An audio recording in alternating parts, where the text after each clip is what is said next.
El viento helado de Manhattan azotaba las ventanas del piso 120 mientras Sebastian van der Meer, magnate holandés de 38 años dueño de la tercera fortuna tecnológica más grande del mundo, observaba a través del cristal blindado de su penthouse el hormiguero humano que bullía allá abajo, diminuto e insignificante. Sus ojos azules como el hielo escandinavo no mostraban compasión alguna por esas vidas que transcurrían en la mediocridad. Él había construido un imperio desde que heredó la empresa familiar a los 25, triplicando la fortuna en apenas 13 años de despiadada visión empresarial. No conocía el fracaso, no entendía la debilidad, y despreciaba profundamente la pobreza que, según su filosofía, era simplemente el resultado de la falta de ambición y talento. Señor van der Meer, la reunión con los inversionistas japoneses comienza en 10 minutos, anunció Patricia, su asistente ejecutiva de 50 años, una mujer eficiente como un reloj suizo que llevaba 15 años a su servicio. Sebastian asintió sin voltear, ajustándose el reloj Patek Philippe de $500,000 en su muñeca. Lo que él no sabía era que en ese preciso instante, 22 pisos más abajo, en el departamento de limpieza del edificio corporativo Van der Meer Tech, una joven boliviana de 23 años llamada Araceli Mamani, estaba viviendo su propia tragedia silenciosa. Araceli había llegado a Nueva York hacía apenas 6 meses, huyendo de la pobreza extrema del Alto, la ciudad satélite de La Paz, donde había crecido entre calles de tierra y casas de adobe. Su madre había muerto de tuberculosis cuando ella tenía 16 años, y su padre, un minero alcohólico, la había vendido prácticamente a un tratante que prometía trabajos bien pagados en Estados Unidos. La realidad fue un infierno de explotación del que apenas había logrado escapar 3 meses atrás, cuando una redada migratoria en un taller textil clandestino le dio la oportunidad de huir. Desde entonces trabajaba 14 horas diarias limpiando oficinas, durmiendo en un sótano compartido con otras 7 mujeres inmigrantes, enviando cada dólar que podía ahorrar a sus 2 hermanos menores que habían quedado en Bolivia. Pero había un secreto que Araceli guardaba con desesperación. Cada noche, después de terminar su turno de limpieza en Van der Meer Tech, tomaba 3 autobuses hasta un hospital público en Keynes donde estaba internado un bebé. No era su hijo biológico, era el hijo de su prima Daniela, quien había muerto durante el parto hacía 2 semanas. Daniela había sido su única familia en Nueva York, la única persona que conocía su historia completa, y con su último aliento le había suplicado que cuidara de su bebé, un niño prematuro de apenas 2 kilos que luchaba por respirar en una incubadora. «Prométeme que no dejarás que se lo lleven al sistema», había susurrado Daniela con los labios manchados de sangre. «Prométeme que será tuyo, que lo amarás como si fuera tuyo». Araceli había prometido, sin saber que esa promesa la convertiría en una madre soltera ilegal, sin recursos, sin papeles, tratando desesperadamente de conseguir el dinero para los tratamientos médicos del bebé, mientras esquivaba las preguntas de los servicios sociales. Aquella noche de jueves, Sebastian van der Meer decidió hacer algo completamente fuera de su rutina. Eran las 11 de la noche, y acababa de terminar una videoconferencia con inversores de Singapur. En lugar de irse directamente a su penthouse como siempre, sintió una extraña inquietud. Durante la última semana había notado irregularidades en los reportes financieros del Departamento de Limpieza y Mantenimiento. Las cifras no cuadraban. Había un exceso de gastos que no se justificaba. Su naturaleza desconfiada, la misma que lo había hecho detectar fraudes corporativos que le habían ahorrado millones, le decía que algo oscuro estaba sucediendo en los niveles más bajos de su empresa. Decidió hacer una inspección sorpresa, algo que nunca había hecho en 13 años. «Voy a bajar a revisar el piso 40», anunció a su guardia de seguridad, quien lo miró sorprendido. «A esta hora, señor van der Meer». Sebastian no respondió, simplemente caminó hacia el ascensor privado, su presencia imponente en su traje Armani de $10,000 contrastando brutalmente con los pasillos vacíos y las luces fluorescentes parpadeantes de los pisos administrativos. Cuando las puertas del ascensor se abrieron en el piso 40, el silencio era absoluto. Las oficinas estaban a oscuras, solo iluminadas por las luces de emergencia y el resplandor de la ciudad que entraba por los enormes ventanales. Sebastian caminó por el pasillo principal, sus zapatos italianos resonando contra el mármol pulido, cuando escuchó algo que lo detuvo en seco. Era un llanto de bebé, débil, casi imperceptible, pero inconfundible. Su ceño se frunció. «¿Un bebé? ¿Aquí? A las 11 de la noche?» Siguió el sonido como un sabueso, su corazón bombeando adrenalina, pensando en todas las posibilidades. Algún empleado había traído a su hijo por una emergencia. Era una broma de mal gusto. El llanto provenía de la sala de descanso del personal de limpieza, una habitación pequeña con sofás desgastados y una mesa plegable que Sebastián nunca había pisado en su vida. Empujó la puerta y la escena que vio lo dejó completamente paralizado. Allí, sentada en un sofá raído bajo la luz amarillenta de una lámpara vieja, estaba Araceli. Vestía el uniforme azul marino de la empresa de limpieza, su cabello negro azabache recogido en una cola de caballo, su rostro de rasgos indígenas marcado por un agotamiento que parecía talado en sus huesos. Pero lo que realmente capturó la atención de Sebastián fue el bebé que sostenía contra su pecho. Un niño tan pequeño y frágil que parecía de porcelana, envuelto en una manta desgastada. Araceli lo mecía suavemente mientras le daba el biberón, cantándole una canción de cuna en quechua, su voz dulce y quebrada por el cansancio. Lágrimas silenciosas rodaban por sus mejillas mientras besaba la frente del bebé una y otra vez. «Por favor, no llores más, mi guaguito. Por favor», susurraba en español. «Mañana estarás mejor, te lo prometo. Voy a conseguir el dinero para tus medicinas. Voy a salvarte aunque sea lo último que haga». Sebastián se quedó congelado en el umbral de la puerta. Por primera vez en años, no supo qué decir. Su mente, siempre calculadora y fría, no podía procesar lo que estaba viendo. Una empleada de limpieza había traído a un bebé al trabajo. A estas horas, la política de la empresa era absolutamente clara. Estaba prohibido. Era un riesgo de seguridad, una violación flagrante de las normas. Debería despedirla inmediatamente, pero algo en la escena lo mantuvo inmóvil. Tal vez fue la ternura absoluta con la que la joven sostenía al bebé, tal vez fue la desesperación pura que emanaba de cada poro de su piel, o tal vez fue el hecho de que Sebastián, por primera vez en su vida adulta, estaba viendo el amor incondicional en su forma más cruda y honesta. «¿Quién eres tú y qué estás haciendo aquí?». Su voz salió más dura de lo que pretendía, cortante como un cuchillo. Araceli dio un salto, casi dejando caer al bebé. Se puso de pie tambaleándose, sus ojos color miel dilatados por el terror. «Señor, yo lo siento mucho. Su español estaba teñido por el acento aymara, sus palabras tropezando unas con otras. «¿Ese es tu hijo?», preguntó Sebastián, su tono aún severo pero algo en su interior comenzando a resquebrajarse. Araceli no sabía qué responder. Si decía que sí, la despedirían. Si decía que no, le preguntarían de quién era y vendrían los servicios sociales. Y si venían los servicios sociales, le quitarían al bebé, lo meterían en el sistema, en hogares temporales donde nadie lo amaría como ella ya lo amaba. «Es mi responsabilidad», respondió finalmente, su voz temblando. «Por favor, señor, no llame a la policía. El bebé está enfermo, necesita medicinas muy caras. El hospital público no puede dárselas todas. Yo solo necesitaba estar cerca mientras trabajo para alimentarlo cada 3 horas. No he faltado a ninguna de mis labores, señor. Todas las oficinas están limpias. Puede revisarlo. Por favor, no me despida. Sin este trabajo no podré salvarlo». Las lágrimas ahora caían libremente por su rostro y el bebé, como sintiendo la angustia de su madre adoptiva, comenzó a llorar también, un llanto débil y enfermizo que le rompería el corazón a cualquiera. Sebastián sintió algo extraño en su pecho, una presión, algo que no había sentido desde que era niño, antes de que su padre lo convirtiera en la máquina calculadora que era ahora. «¿Cuánto tiempo has estado trayendo al bebé al trabajo?», preguntó, esta vez su voz un poco más suave. 2 semanas, admitió Araceli, derrotada. «Desde que su madre murió, él estuvo en el hospital, pero lo dieron de alta porque no había camas, y yo no tengo dinero para pagar una niñera. Yo solo, por favor, señor». Sebastián la observó en silencio. Notó las ojeras profundas bajo sus ojos, las manos agrietadas por los químicos de limpieza, el uniforme que le quedaba grande, probablemente de segunda mano, los zapatos gastados. Y luego miró al bebé, tan pequeño, tan vulnerable, tan completamente inocente.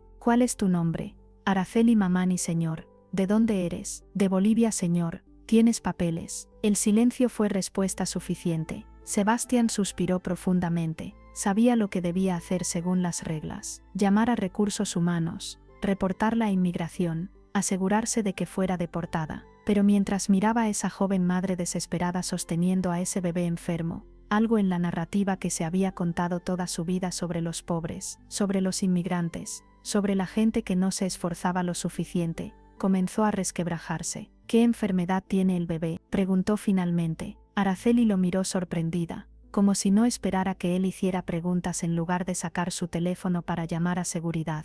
Tiene problemas respiratorios crónicos, señor. Nació prematuro, necesita medicinas muy caras que cuestan $500 cada semana. Yo gano $350 a la semana limpiando aquí y en otro edificio. No me alcanza para la medicina, la comida, el cuarto donde vivo y enviar dinero a mis hermanos en Bolivia. He estado vendiendo mi sangre en una clínica, pero ya no puedo donar más hasta el próximo mes. Sebastián se pasó una mano por el cabello rubio, algo que solo hacía cuando estaba profundamente perturbado. $500. Para él era lo que gastaba en una cena casual. Para esta mujer era imposible. Regresa a trabajar, dijo finalmente. Mañana a las 9 de la mañana preséntate en mi oficina. Piso 120, hablaremos. Araceli lo miró con una mezcla de terror y esperanza. Me va a despedir, señor. Ya veremos. Ahora vete. Araceli asintió rápidamente. Recogió sus cosas con una mano mientras sostenía al bebé con la otra, y salió prácticamente corriendo de la habitación. Sebastián se quedó solo en el cuarto de descanso, mirando la manta olvidada en el sofá, aún tibia. Por primera vez en años, no tenía ni idea de qué iba a hacer. Esa noche Sebastián no pudo dormir. Se quedó despierto en su penthouse de $10 millones, rodeado de arte moderno y muebles de diseñador, pero su mente estaba en ese cuarto deprimente con esa joven boliviana y ese bebé moribundo. Se sirvió un whisky escocés de 50 años, se sentó frente al ventanal que daba a Central Park, e intentó racionalizar lo que sentía. Era lógico despedirla. Ella había violado las políticas de la empresa. Era una inmigrante ilegal. Era un riesgo legal tenerla empleada. Pero entonces recordó su rostro. La desesperación pura, el amor incondicional hacia ese bebé que ni siquiera era suyo biológicamente, y algo en Sebastián, algo que había mantenido enterrado durante décadas. Comenzó a despertar, recordó a su propia madre, Eva van der Meer. Había sido una mujer holandesa de clase trabajadora que se había casado con su padre, un magnate tecnológico de la vieja guardia. Cuando quedó embarazada de Sebastián, su padre nunca la amó realmente, la veía como un error, como una debilidad. Cuando Sebastián tenía 10 años, su madre enfermó de cáncer. Su padre, en lugar de estar a su lado, continuó con sus viajes de negocios, dejándola morir prácticamente sola en un hospital privado. Sebastián recordaba cómo ella le tomaba la mano con sus dedos frágiles, y le decía: nunca olvides de dónde vienes, Sebastián. Nunca olvides que el dinero no hace a la persona, es el amor lo que nos define. Pero su padre había borrado sistemáticamente esa memoria. Después de la muerte de Eva, Sebastián fue criado por niñeras y tutores privados. Su padre lo moldeó para ser implacable, para ver el mundo como un campo de batalla donde solo los fuertes sobrevivían. A los 18 años Sebastián ya había olvidado las palabras de su madre, o al menos eso creía. A la mañana siguiente, a las 9 en punto, Araceli estaba parada frente al escritorio de recepción del piso 120, temblando como una hoja. Llevaba al bebé envuelto en la misma manta desgastada, escondido bajo su chaqueta. Patricia, la asistente ejecutiva, la miró con una mezcla de sorpresa y desdén. ¿Tienes una cita con el señor van der Meer?, preguntó con escepticismo. Sí, señora, él me dijo que viniera. Patricia verificó en su computadora. Encontró la nota que Sebastián había dejado a las 6 de la mañana, y su expresión se volvió aún más confundida. Espera aquí, ordenó secamente. 5 minutos después, Araceli fue conducida a la oficina de Sebastián. La habitación era del tamaño del apartamento completo donde vivía con otras 7 personas. Ventanales del piso al techo, muebles de diseño escandinavo, tecnología de punta. Sebastián estaba de pie frente a la ventana, dándole la espalda, su silueta recortada contra el cielo azul de Manhattan. Siéntate, dijo sin voltear. Araceli se sentó en el borde de una silla de cuero italiano, sosteniendo al bebé cerca de su corazón. Sebastián finalmente se volteó, y la miró. A la luz del día, podía ver mejor su rostro. Era hermosa de una manera simple y honesta, con rasgos que hablaban de siglos de resistencia indígena. Sus ojos color miel mostraban inteligencia a pesar del agotamiento.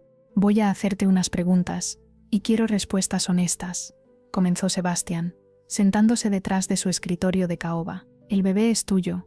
No biológicamente, señor. Era de mi prima. Ella murió en el parto. ¿Tienes documentos legales de custodia? No, señor. ¿Por qué no lo entregaste a servicios sociales? La pregunta hizo que los ojos de Araceli se llenaran de lágrimas. Porque en mi país, señor, cuando los niños quedan huérfanos y entran al sistema, A veces desaparecen. He escuchado historias horribles. Mi prima me lo suplicó con su último aliento. Me pidió que lo amara como si fuera mío. Y yo lo amo, señor. Lo amo más que a mi vida. Sé que para usted soy solo una empleada de limpieza ilegal. Alguien invisible. Alguien que no importa. Pero ese bebé me importa. Y voy a salvarlo aunque tenga que trabajar hasta morir. Su voz se quebró en la última palabra. Sebastián sintió nuevamente esa presión en el pecho. ¿Cuánto tiempo has estado en Estados Unidos? 6 meses, señor.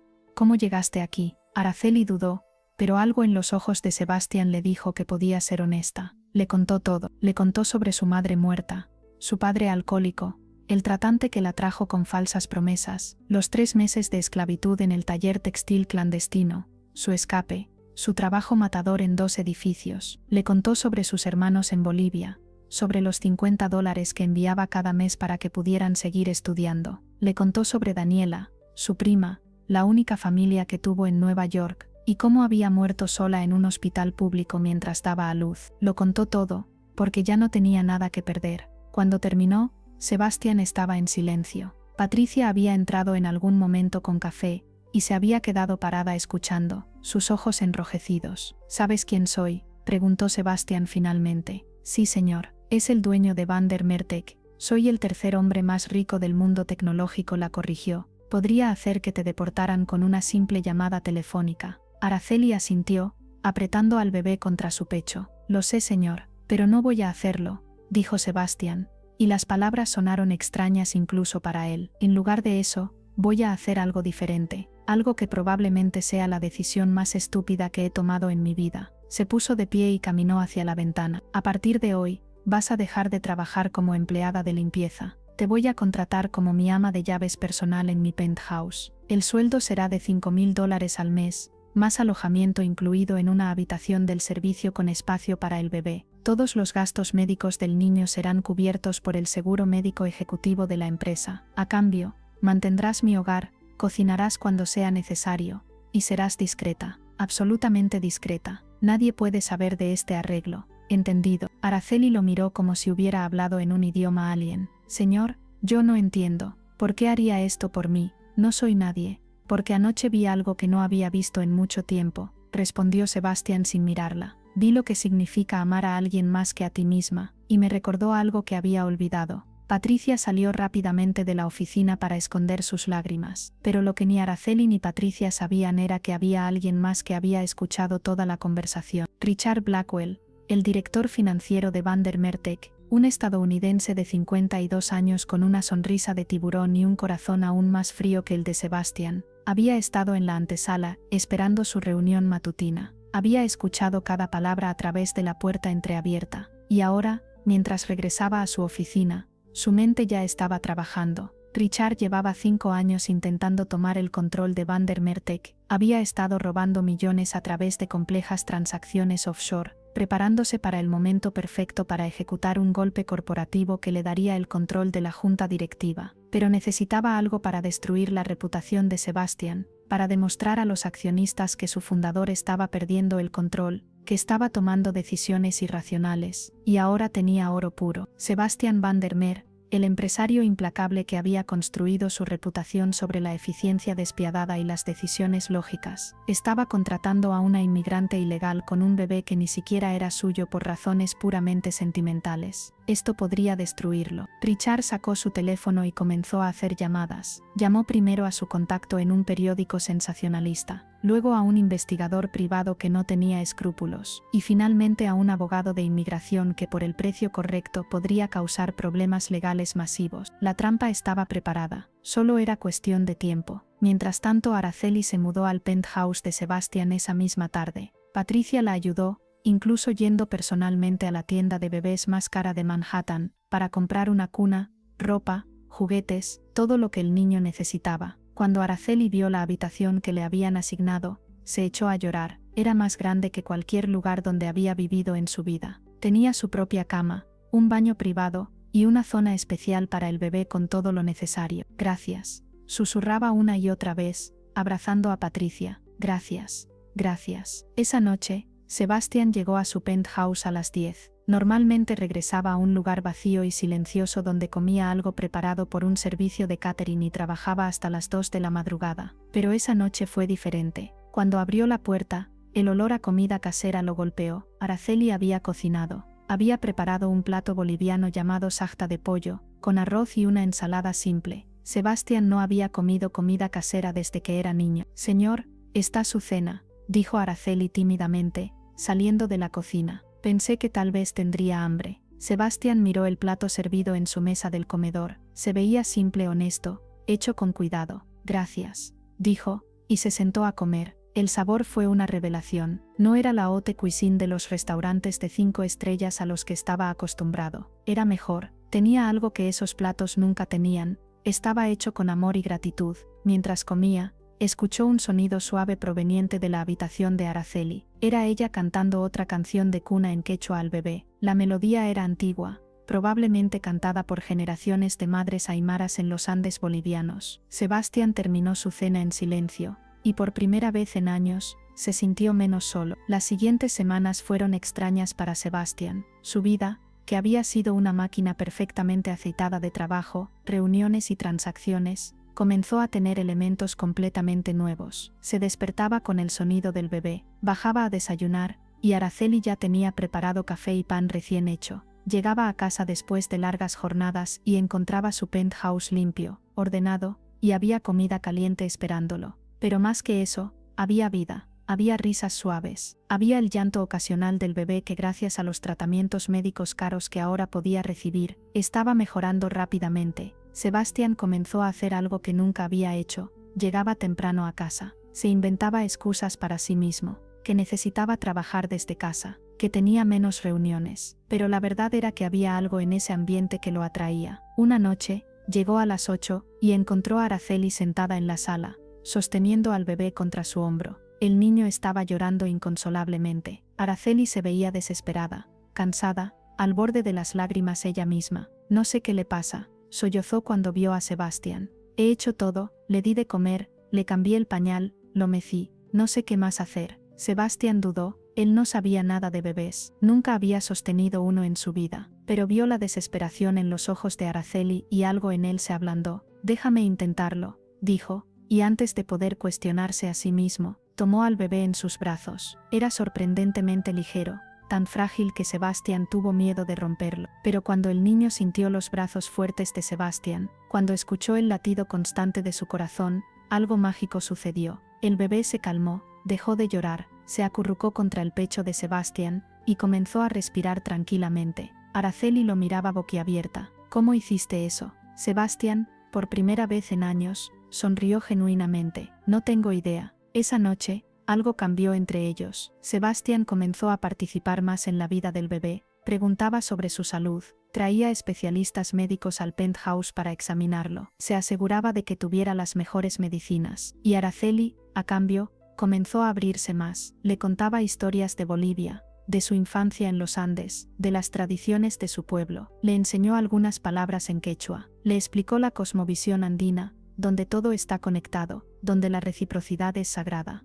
«En mi cultura, señor, tenemos algo llamado Aimi», explicó una noche mientras preparaban juntos la cena. Sebastian había insistido en ayudarla, algo que la había dejado atónita. «Es el principio de reciprocidad. Cuando alguien te ayuda, tú ayudas de vuelta. Cuando alguien te da, tú das de vuelta. Es un ciclo de generosidad que mantiene a la comunidad unida». Sebastian, picando torpemente unas cebollas, reflexionó sobre eso. «En mi mundo, llamamos a eso quid pro quo, pero es diferente. Es una transacción fría, calculada». «Exacto», dijo Araceli. «El Aini no es una transacción, es amor convertido en acción». Esas palabras quedaron grabadas en la mente de Sebastian. Amor convertido en acción. ¿Cuándo había sido la última vez que él había actuado por amor y no por cálculo? Mientras esta transformación silenciosa ocurría en el penthouse de Sebastian, Richard Blackwell estaba ejecutando su plan maestro. Había contratado al investigador privado, quien había descubierto todo sobre Araceli, su situación migratoria, su historia,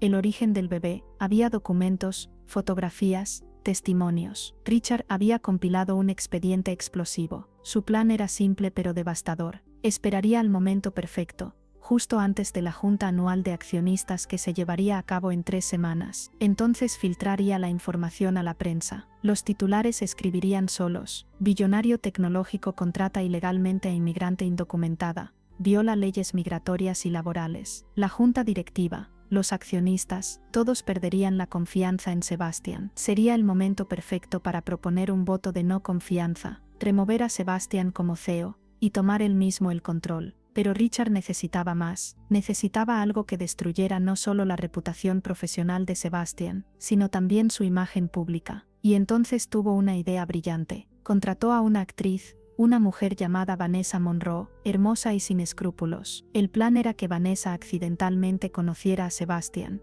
lo sedujera, y luego lo acusara públicamente de acoso sexual. Junto con el escándalo de Araceli, sería suficiente para destruirlo completamente. Vanessa comenzó a frecuentar los lugares donde Sebastian solía ir, su gimnasio privado, su club de negocios, los restaurantes exclusivos. Pero lo que Richard no había anticipado era que Sebastian había dejado de ir a esos lugares. Desde que Araceli y el bebé estaban en su vida, Sebastian había cambiado completamente su rutina. Ya no salía a cenar, comía en casa, ya no iba al gimnasio a las 7 de la mañana. Se quedaba desayunando con Araceli, escuchando historias sobre Bolivia, mientras veía al bebé jugar en su tapete. Vanessa reportaba frustrada a Richard: no puedo acceder a él, ha desaparecido del circuito social completamente. Un mes después de que Araceli llegara al penthouse, Sebastian tomó una decisión que lo sorprendió incluso a él mismo. Llegó a casa temprano un viernes y encontró a Araceli cosiendo a mano la ropa del bebé. Estaba usando hilo y aguja en lugar de comprar ropa nueva,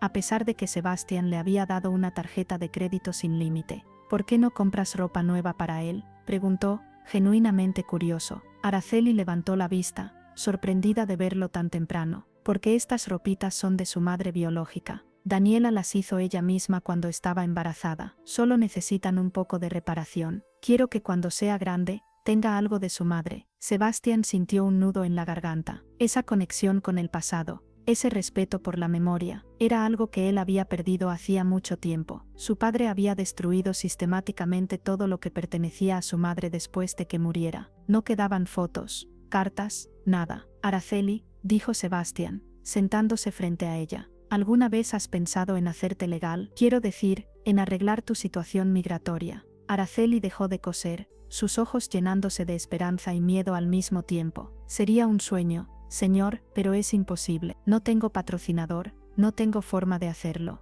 ¿Y si yo fuera tu patrocinador? Las palabras salieron antes de que Sebastian pudiera detenerlas. Podría iniciar un proceso de visa de trabajo. Tengo abogados que pueden hacerlo. Tardaría un tiempo, pero es posible. Araceli lo miró incrédula. Señor Sebastian, ¿por qué hace todo esto por mí? No lo entiendo. Durante meses he intentado entenderlo, yo tampoco. He intentado darle un nombre lógico, una justificación empresarial, pero la verdad es más simple. Me recuerdas a alguien que perdí hace mucho tiempo. Y este bebé, cuando lo sostengo, siento algo que creí que había muerto en mí. Las lágrimas rodaron por las mejillas de Araceli. Usted no es la persona fría que la gente cree que es, señor Sebastian. Tal vez no, admitió él, o tal vez simplemente olvidé quién era. Esa noche, Sebastian llamó a su equipo legal más confiable. Les ordenó comenzar el proceso de patrocinio para Araceli inmediatamente, sin importar el costo. También les pidió que investigaran la posibilidad de iniciar un proceso de adopción legal para que Araceli pudiera ser oficialmente la madre del bebé. Los abogados le advirtieron sobre los riesgos legales, sobre cómo esto podría ser mal interpretado, sobre las posibles consecuencias. Sebastian los silenció con una sola frase: háganlo, es lo correcto. Pero los muros tienen oídos, especialmente en el mundo corporativo de Manhattan. Uno de los abogados que Sebastian había consultado estaba en la nómina de Richard Blackwell. Le reportó inmediatamente. Richard casi no podía creer su buena suerte. Sebastian no solo había contratado a una inmigrante ilegal, sino que ahora estaba activamente intentando legalizarla, y estaba considerando involucrarse en una adopción. Esto era aún mejor de lo que había imaginado. Podía pintarlo como si Sebastian estuviera perdiendo completamente el juicio, tomando decisiones emocionales y no racionales, poniendo en riesgo a toda la empresa por un capricho personal. Richard aceleró sus planes. La junta de accionistas era en 2 semanas. Filtró parte de la historia a un periodista de su confianza en el Wall Street Journal. Solo lo suficiente para despertar interés, pero sin revelar todo. Quería que la bomba completa estallara durante la junta misma, enfrente de todos los accionistas, de toda la prensa financiera. Sería el circo mediático del año. Mientras tanto, en el penthouse, algo hermoso estaba floreciendo. Sebastian había comenzado a llegar cada vez más temprano a casa. Ya no trabajaba hasta las 2 de la madrugada.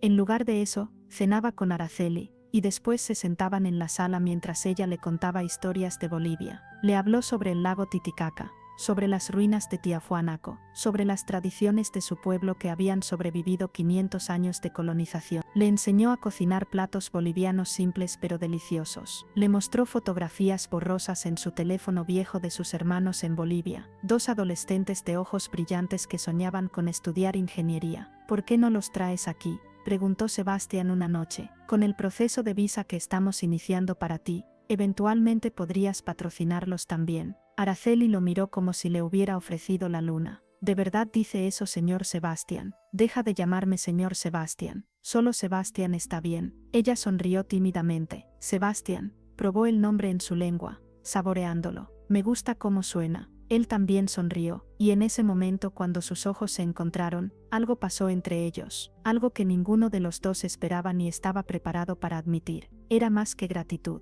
Era más que amabilidad, era el comienzo de algo más profundo, más peligroso, más real. El bebé, a quien Araceli había llamado Mateo en honor al padre de su prima, estaba prosperando. Los tratamientos médicos caros estaban funcionando. Su respiración era más fuerte, estaba ganando peso, sus ojos café claro comenzaban a mostrar curiosidad por el mundo. El pediatra privado que Sebastian había contratado estaba asombrado por la recuperación. Es un milagro, le dijo a Sebastian. Hace 2 meses este bebé estaba al borde de la muerte. Ahora está saludable y normal. Lo que están haciendo ustedes dos, el amor y cuidado que le están dando, está marcando toda la diferencia. Sebastian sintió un orgullo extraño y nuevo. No era el orgullo de cerrar un trato de millones de dólares o de superar a un competidor. Era algo más puro, más satisfactorio. Era el orgullo de saber que había salvado una vida, que había marcado una diferencia real en el mundo. Una noche, Sebastian estaba trabajando en su estudio cuando escuchó un grito de Araceli. Corrió hacia su habitación y la encontró de pie junto a la cuna de Mateo, las manos en la boca, llorando de alegría. Se rió, Sebastian. Mateo se rió por primera vez. Sebastian se acercó a la cuna y efectivamente, Mateo estaba haciendo gorgoritos y sonidos felices, sus pequeñas manos agitándose en el aire. Sin pensarlo, Sebastian levantó al bebé y lo alzó en alto, haciéndolo reír más. Araceli los miraba con una expresión que Sebastian no podía descifrar, pero que lo hacía sentir cálido por dentro. Somos una familia extraña, dijo Araceli suavemente. Un millonario holandés, una inmigrante boliviana, y un bebé huérfano, pero somos una familia. Sebastian bajó a Mateo y lo miró a los ojos. Sí, dijo simplemente, lo somos. Esa noche, después de que Araceli pusiera a Mateo a dormir, Sebastian y ella se quedaron hablando en la sala hasta tarde. Sebastian le contó sobre su madre, algo que nunca le había contado a nadie. Le habló sobre cómo su padre había borrado su memoria, sobre cómo había sido entrenado para ser frío y calculador. Mi padre me decía que la emoción era debilidad, confesó Sebastian, mirando su copa de vino, que el amor era una distracción, que lo único que importaba era el poder y el dinero. Y yo le creí, durante años le creí, pero ya no le creé, observó Araceli. No, admitió Sebastian, desde que llegaste tú y Mateo, todo lo que mi padre me enseñó está siendo cuestionado. Ustedes me mostraron que había olvidado lo más importante. ¿Qué es lo más importante?, preguntó Araceli suavemente. Sebastian la miró directamente a los ojos. Que el amor no es debilidad, es la única cosa real en este mundo de falsedad.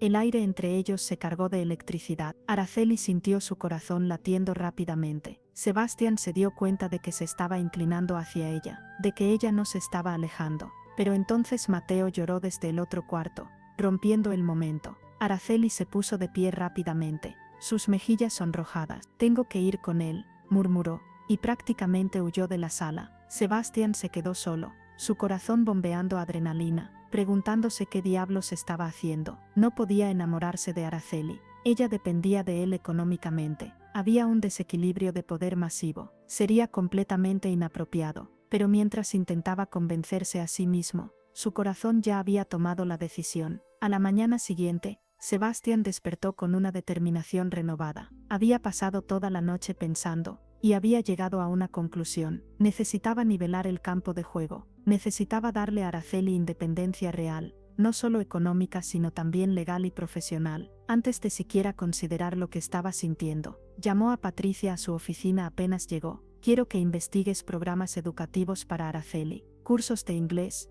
equivalencias de estudios, lo que sea necesario. Ella es inteligente, Patricia. No debería estar limpiando por el resto de su vida. Patricia sonrió. Ya me había dado cuenta, señor Vandermeer. Desde que la conocí, he notado lo brillante que es. Aprende rápido, observa todo, hace preguntas inteligentes. Bien, también quiero que aceleres su proceso de legalización. Contrata más abogados si es necesario. Quiero que tenga su green card lo antes posible. ¿Puedo preguntar algo personal, señor Vandermeer?, preguntó Patricia cuidadosamente. Sebastian asintió. ¿Está usted enamorándose de ella? La pregunta lo golpeó como un puñetazo. Patricia lo conocía desde hacía 15 años, y podía leerlo como un libro. Eso es irrelevante, dijo Sebastian rígidamente. Lo que importa es que merece una oportunidad real en la vida. Con todo respeto, señor Vandermeer, es completamente relevante, porque si usted tiene sentimientos por ella, debe manejar esto con mucho cuidado. Ella es vulnerable. Usted tiene todo el poder en esta relación. Si esto no se maneja correctamente,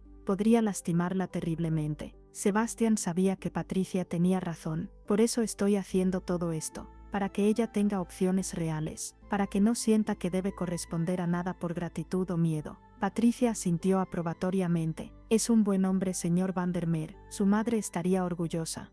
Pero mientras Sebastian intentaba hacer lo correcto, Richard Blackwell estaba a punto de detonar su bomba. Faltaban 3 días para la junta de accionistas. Richard había coordinado todo perfectamente. Tenía al periodista del Wall Street Journal listo para publicar el artículo explosivo la mañana de la junta. Tenía a varios miembros de la junta directiva ya convencidos de que Sebastian estaba perdiendo el control. Tenía evidencia fotográfica de Araceli y Mateo entrando y saliendo del penthouse de Sebastian. Tenía el testimonio del investigador privado sobre la situación migratoria de Araceli, y tenía unas bajo la manga. Había sobornado a una empleada del hospital, donde murió Daniela, para que declarara que Araceli había secuestrado al bebé, que nunca tuvo autorización legal para quedárselo. Era mentira, por supuesto, pero con la documentación correcta falsificada, parecería verdad. El plan era perfecto. Sebastian sería destruido, y Richard finalmente tomaría el control de Vandermeer Tech. Pero Richard cometió un error. Se volvió arrogante. Comenzó a celebrar anticipadamente. Una noche, en un bar exclusivo de Manhattan, bebió demasiado y comenzó a jactarse con algunos colegas sobre su plan inminente. Lo que no sabía era que uno de esos colegas era leal a Sebastian. Ese colega, un empresario llamado James Chen, que le debía favores a Sebastian, grabó secretamente la conversación y se la envió directamente a Patricia. Cuando Patricia escuchó la grabación, sintió que la sangre se le helaba en las venas. Corrió inmediatamente al penthouse de Sebastian. Eran las 10 de la noche. Cuando tocó el timbre, fue Araceli quien abrió, con Mateo dormido en sus brazos. «Patricia, ¿qué sucede?», preguntó preocupada. «Necesito hablar con el señor Vandermeer urgentemente». Sebastian salió del estudio, preocupado por la urgencia en la voz de Patricia. Ella le entregó su teléfono con la grabación. Sebastian escuchó, su rostro volviéndose más pálido y duro con cada segundo. Araceli lo miraba confundida. «¿Qué pasa?». Cuando la grabación terminó, Sebastian miró a Patricia con ojos de acero. ¿Cuándo planeaba Richard hacer público esto? En 3 días, durante la junta de accionistas. Sebastian maldijo en holandés, algo que nunca hacía. Araceli comprendió que algo terrible estaba pasando. «Sebastian, ¿qué está pasando?», preguntó con voz temblorosa. Sebastian se volteó hacia ella, y por primera vez desde que se conocieron, ella vio miedo real en sus ojos. «Estás en peligro. Mateo está en peligro. Richard Blackwell, mi director financiero, ha estado planeando destruirme usando tu situación. Tiene documentación falsificada que te hace parecer como si hubieras secuestrado a Mateo. Tiene fotos, testimonios falsos. Planea entregártelo todo a inmigración durante la junta de accionistas». Araceli sintió que las piernas se le doblaban. «Van a quitarme a Mateo. Van a deportarme. Sebastián la sostuvo antes de que cayera. No voy a permitir que eso suceda, te lo prometo. Pero Patricia intervino con la voz de la razón. Señor Vandermeer, esta es una crisis mayor de lo que parece. No se trata solo de Araceli y Mateo. Richard ha estado robando de la empresa durante años. Si toma el control de la junta directiva, destruirá todo lo que usted ha construido. Y tiene razón sobre una cosa, su relación con Araceli, sin importar cuán noble sea, será mal interpretada. Los accionistas lo verán como una pérdida de juicio. Sebastián comenzó a caminar de un lado a otro, su mente trabajando a velocidad vertiginosa. Necesito un plan, necesito contraatacar antes de que él pueda ejecutar su movimiento. Hay una manera, dijo Patricia lentamente, pero es arriesgada. Podríamos exponer a Richard primero. Tenemos esta grabación donde admite su plan, pero necesitamos más, necesitamos pruebas de su robo, de sus transacciones ilegales. Dame 24 horas. Dijo Sebastián con determinación. Patricia, convoca una reunión de emergencia de la junta directiva para pasado mañana. Diles que tengo información crítica sobre fraude corporativo. Richard no podrá resistirse a venir. Quiero que mientras tanto contrates a los mejores auditores forenses del país. Quiero que examinen cada transacción que Richard ha hecho en los últimos 5 años. Eso costará una fortuna, advirtió Patricia. No me importa. Hazlo. Araceli observaba todo esto sintiéndose impotente. Yo soy la causa de todo esto. Debería irme. Debería entregarme a inmigración antes de que esto te destruya. Sebastián se volteó hacia ella bruscamente. No digas eso nunca más. Nada de esto es tu culpa. Richard es un criminal que ha estado esperando cualquier excusa para atacar. Si no hubieras sido tú,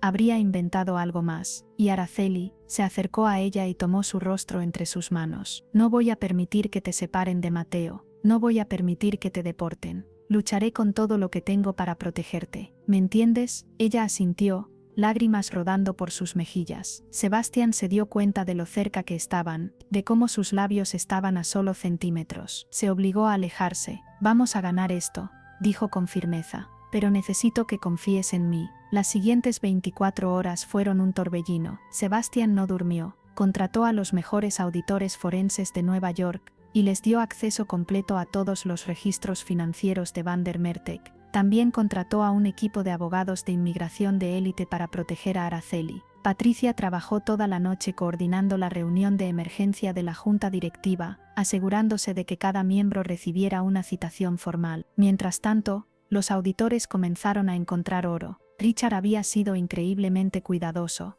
pero no perfecto. Había creado una red de empresas fantasma en las Islas Caimán, y había estado desviando fondos de contratos grandes hacia sus propias cuentas. En total, había robado más de $50 millones durante 5 años. También descubrieron algo más. Richard había estado vendiendo información propietaria de Vandermeer Tech a competidores chinos, una traición que no solo era criminal, sino que también era traición corporativa a nivel federal. Cuando Sebastián vio las pruebas, sintió una furia fría y calculada. Este hombre había estado destruyendo su empresa desde dentro mientras sonreía y fingía lealtad.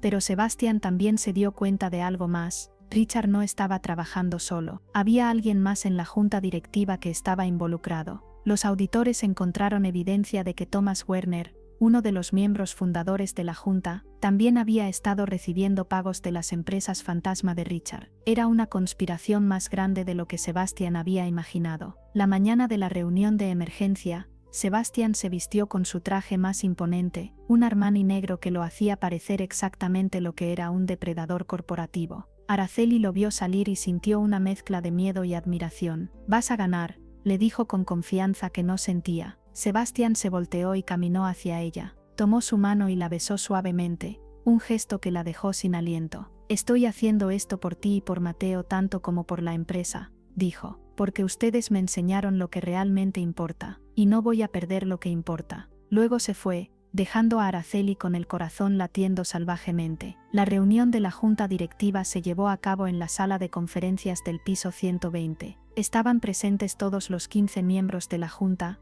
incluyendo Richard Blackwell y Thomas Werner. Richard llegó con una sonrisa de suficiencia, pensando que esta era una reunión de pánico de Sebastián, sin saber lo que le esperaba. «Gracias a todos por venir con tan poco aviso», comenzó Sebastián, de pie en la cabecera de la mesa. He convocado esta reunión de emergencia porque he descubierto un fraude masivo dentro de nuestra empresa, un fraude que ha costado a nuestros accionistas más de 50 millones de dólares y ha puesto en riesgo nuestra propiedad intelectual más valiosa. La sala se llenó de murmullos preocupados. Richard mantuvo su expresión neutral, pero Sebastian notó el destello de preocupación en sus ojos. Durante los últimos 5 años, continuó Sebastian, alguien en esta empresa ha estado desviando fondos sistemáticamente hacia empresas fantasma offshore. También ha estado vendiendo información propietaria a competidores extranjeros. Tengo pruebas irrefutables, compiladas por los auditores forenses más respetados del país. Sebastian hizo una seña y Patricia comenzó a distribuir carpetas a cada miembro de la junta. Cuando Richard abrió la suya y vio su nombre en cada página, cada transacción documentada meticulosamente, el color huyó de su rostro. Richard Blackwell, dijo Sebastian con voz de hielo, has estado robando de esta empresa desde hace 5 años. Has creado 17 empresas fantasma, has desviado 53 millones de dólares y has vendido información propietaria valorada en cientos de millones a competidores chinos. Todo está documentado aquí, cada transacción, cada cuenta bancaria, cada comunicación encriptada que pensabas que era segura. Richard se puso de pie bruscamente. Esto es absurdo. Sebastian está inventando esto para distraer de sus propias indiscreciones. ¿Te refieres a mi relación con Araceli Mamani?, preguntó Sebastian calmadamente. Sí, Richard. Sé todo sobre tu plan. Sé que ibas a exponer su situación migratoria durante la junta de accionistas de la próxima semana. Sé que contrataste a un investigador privado. Sé que sobornaste a una empleada del hospital para que diera falso testimonio. Lo sé todo. Richard se tambaleó. ¿Cómo? Porque te volviste arrogante, dijo Sebastian. Te emborrachaste y te jactaste de tu plan en un bar. Alguien lo grabó. También tenemos esa evidencia. Sebastian hizo otra seña y Patricia reprodujo la grabación. La voz de Richard llenó la sala, jactándose de cómo iba a destruir a Sebastian, de cómo iba a usar a esa inmigrante ilegal para humillarlo públicamente. Cuando la grabación terminó, el silencio en la sala era absoluto. Ahora, dijo Sebastian, hablemos de Thomas Werner. Thomas, que había estado sentado pálido como un fantasma, intentó levantarse. No tengo nada que ver con esto. Ah, no. Sebastian abrió otra carpeta. Entonces, ¿por qué recibiste 3 millones de dólares de las empresas fantasma de Richard durante los últimos 2 años? ¿Por qué tus votos en la junta siempre favorecieron las propuestas de Richard, incluso cuando iban en contra de los intereses de la empresa? Thomas no tenía respuesta. Sebastian miró al resto de la junta. He contactado al FBI y a la SEC. Ambos están iniciando investigaciones criminales. Richard Blackwell y Thomas Werner serán arrestados cuando salgan de este edificio. Efectivo inmediatamente, ambos están destituidos de sus posiciones en esta empresa, y si algún otro miembro de esta junta tuvo conocimiento de esto y no lo reportó, les sugiero que se presenten ahora, porque los auditores seguirán investigando. El silencio era ensordecedor. Luego Sebastian hizo algo inesperado. Su voz se suavizó. Richard intentó usar mi relación con Araceli Mamani para destruirme porque pensó que mostrar compasión era una debilidad. Pensó que el hecho de que yo ayudara a una madre desesperada y a un bebé enfermo era evidencia de que estaba perdiendo mi capacidad de liderazgo. Pero permítanme decirles algo. Hace 2 meses, habría estado de acuerdo con él. Hace 2 meses, yo también pensaba que la compasión era debilidad, que lo único que importaba era el beneficio, la eficiencia, el resultado final. Pero conocer a Araceli y a su hijo me enseñó algo que había olvidado, que las empresas no son solo máquinas de generar dinero, son comunidades de personas. Y las personas necesitan más que un cheque de pago, necesitan saber que sus líderes tienen humanidad. Sebastian miró directamente a cada miembro de la junta. Sí, contraté a Araceli Mamani como mi ama de llaves personal. Sí, estoy patrocinando su proceso de legalización. Sí, estoy ayudándola a adoptar legalmente a un bebé que su prima le dejó antes de morir. Y no me arrepiento de nada de eso. Si eso es evidencia de pérdida de juicio, entonces declárenmelo incompetente aquí mismo. Pero antes de que lo hagan, miren los números. Patricia distribuyó otra serie de documentos. Estos son nuestros resultados del último trimestre, los mejores en la historia de la empresa. Nuestra productividad ha aumentado 15%. La satisfacción de los empleados está en máximos históricos. Nuestro valor de acciones subió 23%. Y todo esto sucedió mientras yo aparentemente estaba perdiendo mi juicio ayudando a una mujer que lo necesitaba. Uno de los miembros de la junta, una mujer llamada Margaret Sullivan, que había estado en silencio hasta ahora, habló. Señor Vandermeer, creo que hablo por la mayoría aquí cuando digo que lo que hizo por la señorita Mamani no es una debilidad, es lo correcto. Y el hecho de que Richard intentara usarlo en su contra solo demuestra su depravación moral. Hubo murmullos de acuerdo alrededor de la mesa. Richard se puso de pie violentamente. Esto es ridículo. Todos ustedes son unos hipócritas. ¿Van a permitir que este hombre viole las leyes de inmigración solo porque está enamorado de su sirvienta? Las últimas palabras salieron como veneno. Sebastián sintió la rabia hirviendo en su interior, pero mantuvo la calma. Número 1. Araceli no es mi sirvienta. Es una empleada respetada con un contrato legal. Número 2. No estoy violando ninguna ley de inmigración. Estoy siguiendo el proceso legal correcto para patrocinar su residencia. Número 3. A Richard, acabas de admitir que tu verdadera motivación no era proteger a la empresa sino lastimarme personalmente. Gracias por confirmarlo delante de toda la junta. Richard se dio cuenta demasiado tarde de su error. En ese momento 2 agentes del FBI entraron a la sala. Richard Blackwell, Thomas Werner, están bajo arresto por fraude corporativo, malversación de fondos y venta de información propietaria. Lo que siguió fue caótico. Richard intentó huir pero fue rápidamente esposado. Thomas comenzó a sollozar, suplicando perdón. Sebastián observó todo con expresión pétrea. Cuando se llevaron a los 2 hombres, Margaret Sullivan se puso de pie. Señor Vandermeer, propongo un voto de confianza inmediato. Todos a favor de que Sebastián Vandermeer continúe como CEO de Vandermeer Tech, levanten la mano. 13 manos se levantaron. Solo una persona se abstuvo, un miembro conservador, que claramente no estaba cómodo con la situación de Araceli, pero que tampoco iba a votar en contra. El voto pasa por abrumadora mayoría, declaró Margaret. Señor Vandermeer, tiene nuestro apoyo completo. Ahora vaya a casa y dígale a esa mujer valiente que luchó tan duro para proteger que está a salvo. Sebastián regresó al penthouse y encontró a Araceli sentada en la sala, sosteniendo a Mateo, con los ojos rojos de llorar. Cuando lo vio entrar, se puso de pie tan rápido que casi dejó caer al bebé. ¿Qué pasó?, preguntó desesperada. Ganamos, dijo Sebastián simplemente. Richard y Thomas están arrestados. La Junta votó para mantenerme como CEO, y tu proceso de legalización continuará sin problemas. Estás a salvo,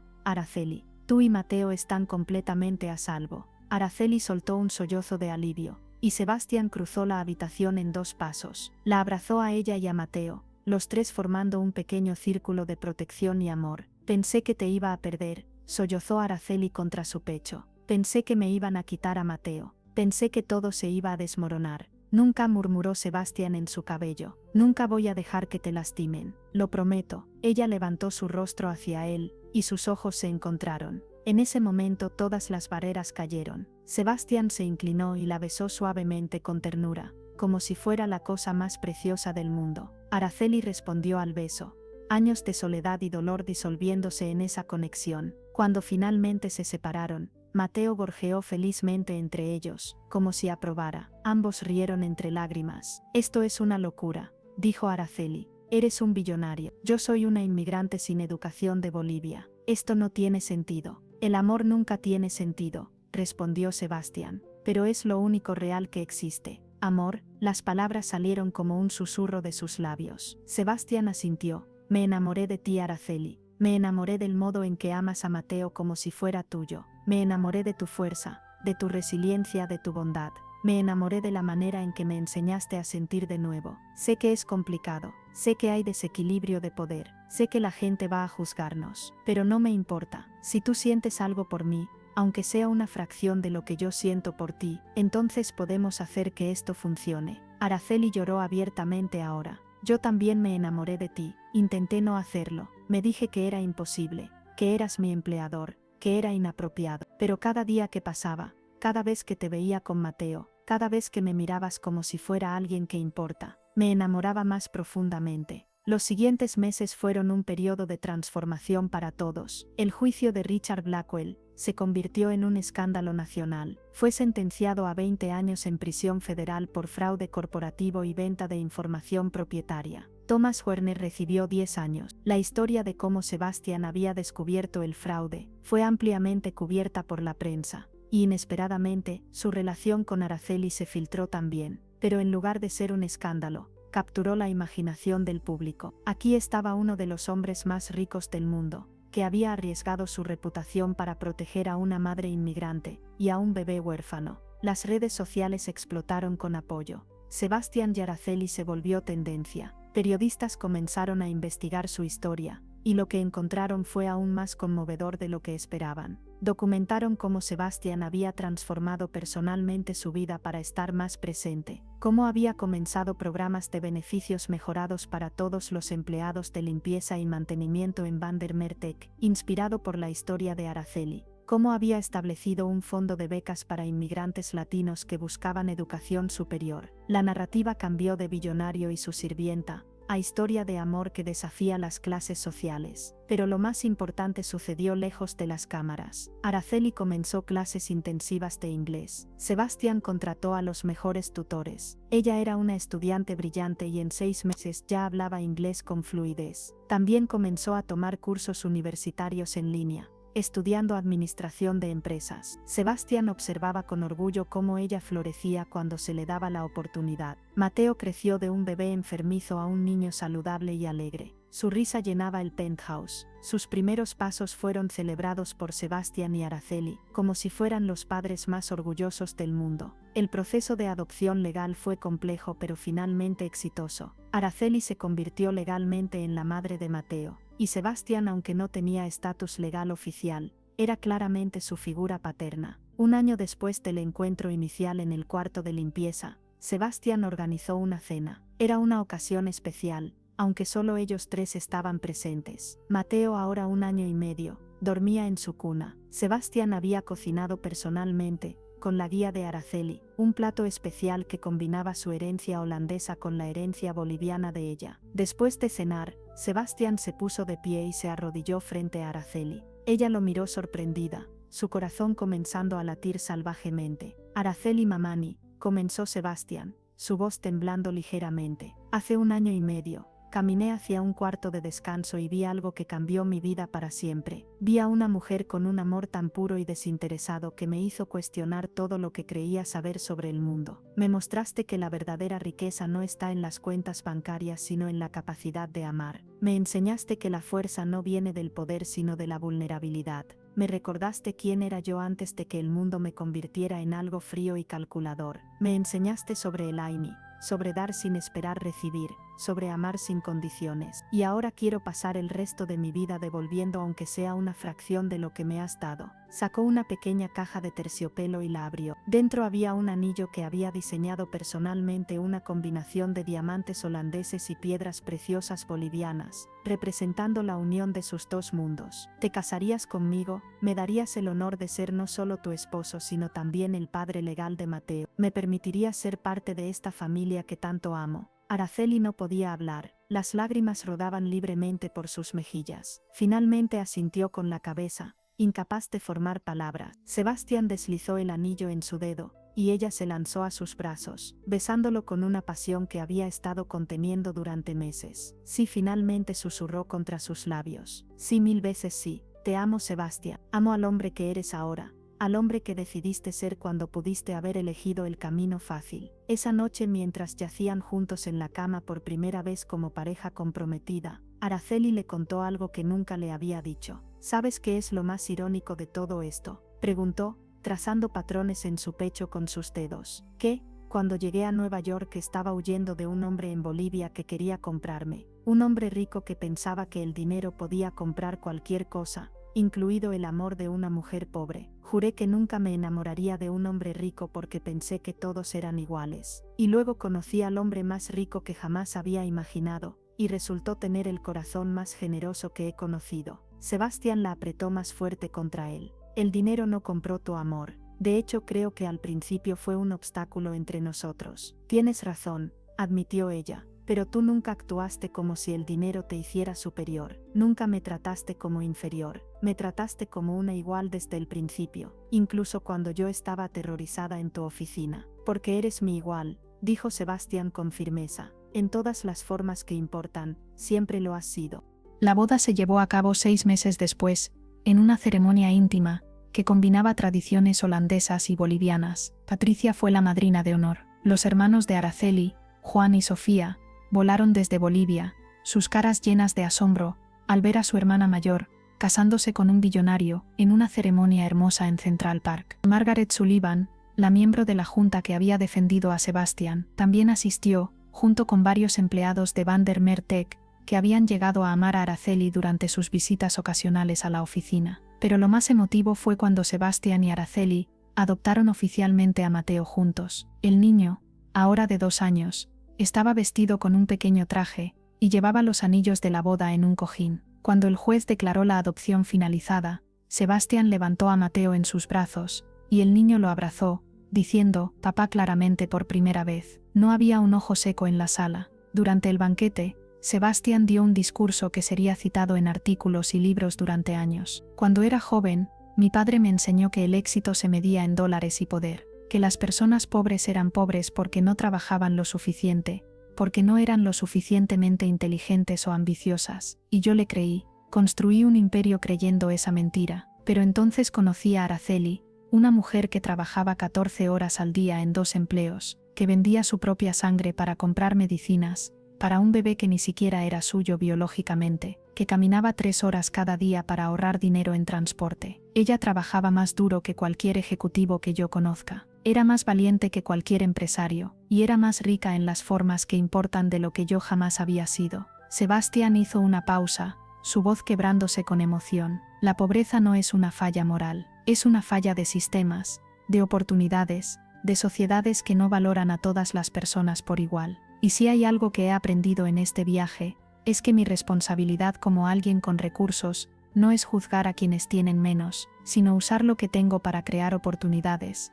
para abrir puertas, para nivelar el campo de juego. Por eso, como mi regalo de bodas para Araceli, estoy estableciendo la Fundación Mateo, nombrada en honor a nuestro hijo. Esta fundación proporcionará becas completas, alojamiento y apoyo integral para inmigrantes latinos que buscan educación superior en Estados Unidos. También proporcionará fondos de emergencia para madres solteras que enfrentan crisis médicas con sus hijos, porque nadie debería tener que elegir entre pagar el alquiler y comprar medicinas para su bebé. Nadie debería tener que trabajar hasta el agotamiento solo para sobrevivir, y nadie debería ser invisible solo porque no tiene dinero. El aplauso fue ensordecedor, pero Araceli se levantó y pidió la palabra. «Yo también tengo algo que decir», comenzó, su español todavía presente en su acento, pero su inglés perfectamente claro. «Cuando era niña en Bolivia, mi madre me contaba historias sobre la Pachamama, la madre tierra en nuestra cosmovisión andina. Ella decía que la Pachamama siempre provee para quienes la respetan, pero que debemos dar para recibir. Eso es el Aini. Cuando llegué a este país,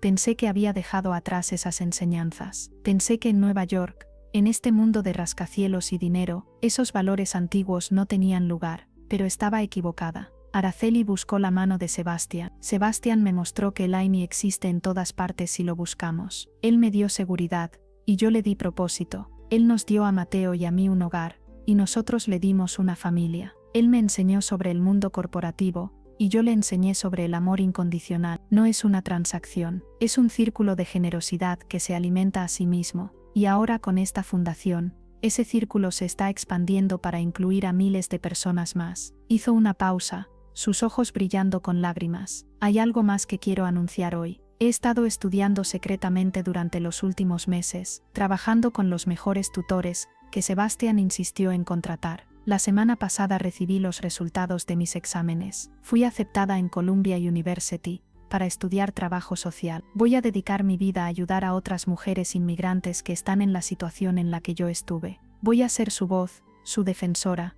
su hermana, porque nadie debería pasar por lo que yo pasé sola». La sala explotó en aplausos nuevamente. Sebastian la miró con un orgullo que lo abrumaba. Esta mujer extraordinaria nunca dejaba de sorprenderlo. Los años siguientes fueron de crecimiento y transformación para todos. La Fundación Mateo se convirtió en una de las organizaciones de ayuda a inmigrantes más respetadas del país. Araceli se graduó con honores de Columbia y comenzó a trabajar directamente con comunidades inmigrantes, usando su historia personal para inspirar y guiar a otros. Sebastian transformó completamente Vandermeer Tech, implementó políticas laborales revolucionarias, salario digno para todos los empleados, incluyendo limpieza y mantenimiento, guardería gratuita en el lugar de trabajo, seguro médico completo sin importar el nivel del empleado, y un programa de educación continua que pagaba la universidad para cualquier empleado que quisiera estudiar. Los críticos dijeron que estas políticas destruirían los márgenes de ganancia de la empresa. Estaban equivocados. La productividad se disparó, la rotación de empleados cayó a casi cero. Los mejores talentos querían trabajar para Vandermeer Tech, no solo por el salario, sino por los valores de la empresa. En 5 años, Vandermeer Tech se convirtió no solo en una de las empresas más rentables, sino también en una de las más admiradas del mundo. Sebastian era frecuentemente invitado a dar conferencias sobre liderazgo ético y responsabilidad corporativa. Mateo creció en un hogar lleno de amor, hablando 3 idiomas con fluidez, inglés, español y holandés. Sebastian se aseguró de que conociera sus raíces. Cada verano viajaban a Bolivia, donde Mateo corría por las calles de El Alto con sus primos, aprendiendo sobre la cultura aymara de su madre biológica. También viajaban a Holanda, donde Mateo conocía la herencia europea de Sebastian. El niño crecía con una perspectiva verdaderamente global, entendiendo que la riqueza y la pobreza, el poder y la humildad, podían coexistir en una sola familia. Juan y Sofía, los hermanos de Araceli, también prosperaron. Sebastian les pagó la universidad completa. Juan se convirtió en ingeniero y regresó a Bolivia para trabajar en proyectos de infraestructura que ayudaban a comunidades rurales. Sofía se convirtió en doctora y abrió una clínica gratuita en El Alto, sirviendo a la misma comunidad donde ella y Araceli habían crecido en la pobreza. Patricia se retiró después de 20 años de servicio leal, pero seguía siendo como familia. Visitaba regularmente y era la abuela honoraria de Mateo. Margaret Sullivan se convirtió en mentora de Araceli, guiándola en el mundo de las organizaciones sin fines de lucro y la filantropía estratégica. Pero no todo fue fácil. Hubo desafíos. Algunas personas en los círculos sociales de élite de Sebastian nunca aceptaron completamente a Araceli. Susurraban sobre sus orígenes, sobre cómo una empleada de limpieza no merecía estar en su mundo. Hubo artículos viciosos en tabloides que intentaban pintar a Araceli como una cazafortunas. Sebastian enfrentó cada uno de estos ataques con ferocidad, demandando por difamación cuando era necesario, defendiendo públicamente a su esposa en cada oportunidad. Si no pueden respetar a mi esposa, entonces no tienen lugar en mi vida, declaró públicamente después de que un club de campo exclusivo intentara rechazar la membresía de Araceli. Sebastian renunció a su propia membresía y convenció a otros 15 miembros prominentes de hacer lo mismo. El club cambió sus políticas en 2 semanas. Araceli también enfrentó sus propios demonios internos. Había noches en las que despertaba con pesadillas sobre su tiempo en el taller textil clandestino, sobre los meses que pasó aterrorizada de ser deportada. Había momentos en los que el síndrome del impostor la abrumaba,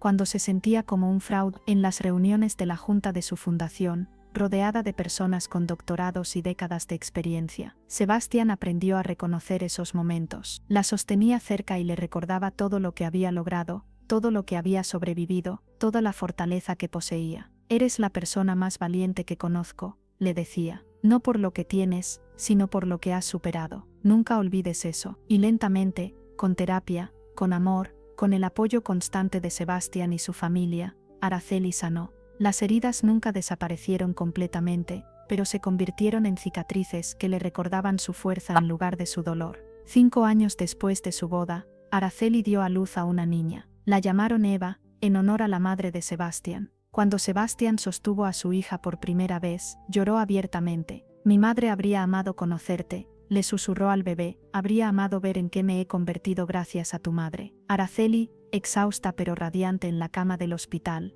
lo observaba con amor. Tu madre está orgullosa de ti, Sebastian, lo sé, donde quiera que esté, ella ve al hombre que eres y está orgullosa. Mateo, ahora de 7 años, estaba fascinado con su hermanita. Prometió solemnemente protegerla siempre, ser el mejor hermano mayor del mundo. Sebastian lo levantó y los 4 se abrazaron. Una familia completa y verdadera, forjada no por la sangre sino por el amor, la elección y el compromiso inquebrantable. 10 años después del encuentro inicial en el cuarto de limpieza, Sebastian y Araceli estaban sentados en el balcón de su penthouse, observando el atardecer sobre Manhattan. Mateo tenía 12 años, y estaba en su cuarto haciendo tarea. Eva tenía 5, y estaba jugando en la sala con sus muñecas. Patricia había pasado a visitarlos, y estaba en la cocina preparando té. Sebastian tomó la mano de Araceli, y la besó suavemente. ¿Alguna vez te arrepientes?, preguntó. ¿De qué? ¿De cómo comenzó todo esto? De lo difícil que fue al principio, de todo lo que tuviste que pasar.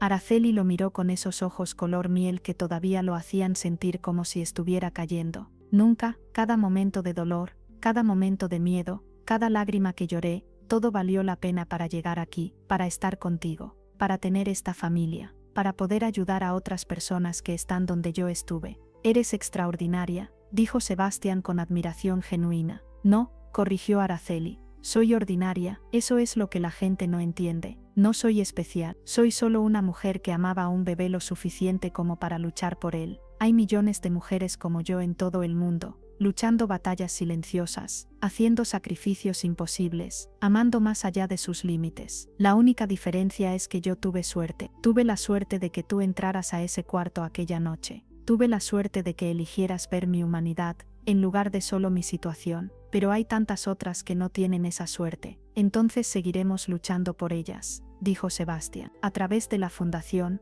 a través de nuestro ejemplo, a través de cada decisión que tomemos como familia. Porque tienes razón, no eres especial en el sentido de ser única. Eres especial porque representas a millones de personas, cuyas historias nunca serán contadas. Y si podemos dar voz a esas historias, si podemos crear oportunidades para esas personas, entonces todo esto habrá tenido un propósito más grande que nosotros mismos. Patricia salió al balcón con una bandeja de té. «¿Interrumpo un momento?», preguntó con una sonrisa. «Nunca», dijo Araceli, haciendo espacio para que se sentara. Patricia se acomodó y suspiró contenta. Saben, he estado pensando mucho últimamente sobre ese día hace 10 años cuando Araceli llegó a la oficina de Sebastián por primera vez. Estaba tan asustada, tan vulnerable, sosteniendo a Mateo como si fuera lo único que importaba en el mundo. Y Sebastián estaba tan, bueno, perdónenme señor Vandermeer, pero estaba siendo un idiota. Los tres rieron. Sebastián no se ofendió. Es verdad, estaba siendo un idiota.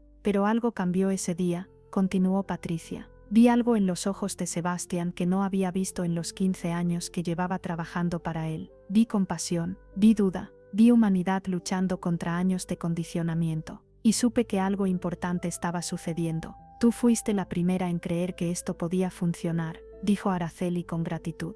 Cuando todos los demás pensaban que era una locura, tú nos apoyaste, porque reconocí el amor verdadero cuando lo vi, dijo Patricia simplemente. Y porque después de tantos años viendo a Sebastián construir imperios pero vivir solo, finalmente lo vi construir algo real, una familia. En ese momento Mateo salió corriendo al balcón. Mamá, papá, vengan rápido. Eva está haciendo su primer dibujo de toda la familia, y tienen que verlo. Los tres adultos se levantaron, y siguieron a Mateo adentro. Eva estaba en el suelo, rodeada de crayones, con un papel enorme frente a ella. Había dibujado 5 figuras de palitos. Una alta con cabello amarillo que claramente era Sebastián, una mediana con cabello negro que era Araceli, una pequeña que era ella misma, una más grande que era Mateo, y una figura adicional con cabello gris que era Patricia. Es nuestra familia, anunció Eva con orgullo. Todos juntos. Sebastián sintió lágrimas picando en sus ojos, no por la calidad del dibujo, que era típicamente infantil, sino por lo que representaba. Esta niña, nacida en privilegio, criada en un penthouse de lujo, no veía divisiones de clase o raza. Veía familia, veía amor,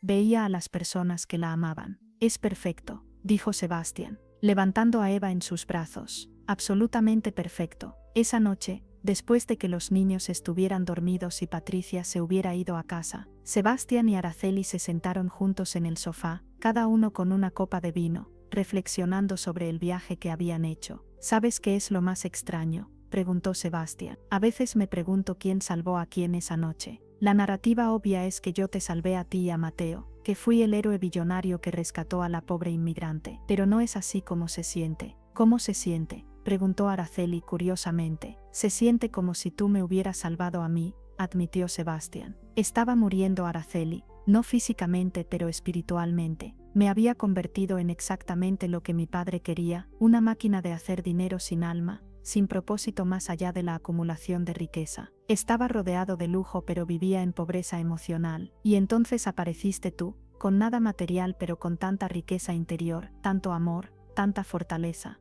Y me mostraste lo que realmente significa estar vivo. Araceli apoyó su cabeza en el hombro de Sebastián. Creo que nos salvamos mutuamente. Yo te di propósito y amor. Tú me diste seguridad y oportunidad. Es el AINI, es la reciprocidad perfecta. El AINI, repitió Sebastián. saboreando la palabra. Sabes, hoy en la junta directiva propuse algo nuevo. Quiero implementar principios de Line en cómo hacemos negocios. En lugar de ver cada transacción como un juego de suma cero, donde uno gana y otro pierde, quiero que pensemos en cómo crear valor para todos. Empleados, clientes, comunidades, el medio ambiente, no solo para los accionistas. ¿Y qué dijeron? Margaret lo apoyó inmediatamente. Algunos de los miembros más viejos estaban escépticos, pero les mostré los números, les mostré cómo desde que implementamos las políticas de bienestar para empleados, nuestra productividad y rentabilidad han aumentado consistentemente. Les mostré cómo ser éticos y ser rentables no son mutuamente excluyentes, de hecho son sinérgicos. Araceli sonrió. Mi esposo el revolucionario. ¿Quién lo hubiera imaginado? Tu esposo el estudiante, corrigió Sebastián. Todavía estoy aprendiendo. Todavía cometo errores, pero tengo a la mejor maestra. La besó suavemente y se quedaron así, abrazados en el sofá, dos personas de mundos imposiblemente diferentes que habían encontrado un hogar en los brazos del otro. Años más tarde, cuando Mateo tenía 18 años y estaba a punto de comenzar la universidad, pidió hablar con Sebastián y Araceli. Los tres se sentaron en el estudio, el mismo estudio donde Sebastián solía trabajar solo hasta altas horas de la noche antes de que su vida cambiara. Hay algo que necesito decirles, comenzó Mateo nerviosamente. Sebastián y Araceli intercambiaron miradas preocupadas. ¿Qué pasa, hijo?, preguntó Sebastián. He estado pensando mucho sobre mi futuro, sobre qué quiero estudiar, qué quiero hacer con mi vida, y he tomado una decisión que tal vez los sorprenda. Puedes contarnos cualquier cosa, aseguró Araceli. No voy a estudiar negocios o tecnología como esperaban. Quiero estudiar medicina, y después de graduarme, quiero regresar a Bolivia. Quiero trabajar en comunidades rurales que no tienen acceso a atención médica adecuada. Quiero honrar a mi madre biológica, a Daniela, quien murió porque no tuvo acceso al cuidado médico que necesitaba. Quiero asegurarme de que otras mujeres no sufran su destino. Hubo un momento de silencio. Luego Sebastián se puso de pie, caminó hacia Mateo y lo abrazó fuertemente. Estoy tan orgulloso de ti, dijo con voz temblorosa. Tan increíblemente orgulloso. Tu madre biológica estaría orgullosa. Y voy a apoyarte en cada paso del camino. Araceli también abrazó a Mateo, llorando lágrimas de alegría. Eres exactamente el hombre que esperaba que fueras. Bondadoso, compasivo, consciente de tus privilegios y dispuesto a usarlos para ayudar a otros. Eso es todo lo que un padre puede esperar. Mateo se rió entre lágrimas. Ustedes me enseñaron que la verdadera riqueza no está en lo que tienes sino en lo que das, que el propósito no viene de la acumulación sino de la contribución. ¿Cómo podría haber aprendido otra cosa viviendo con ustedes? Esa noche, después de que Mateo se fuera a su cuarto, Sebastián y Araceli se maravillaron de cómo las ondas de aquella noche hace 18 años seguían expandiéndose. Su historia no era solo sobre ellos dos, era sobre Mateo, sobre Eva,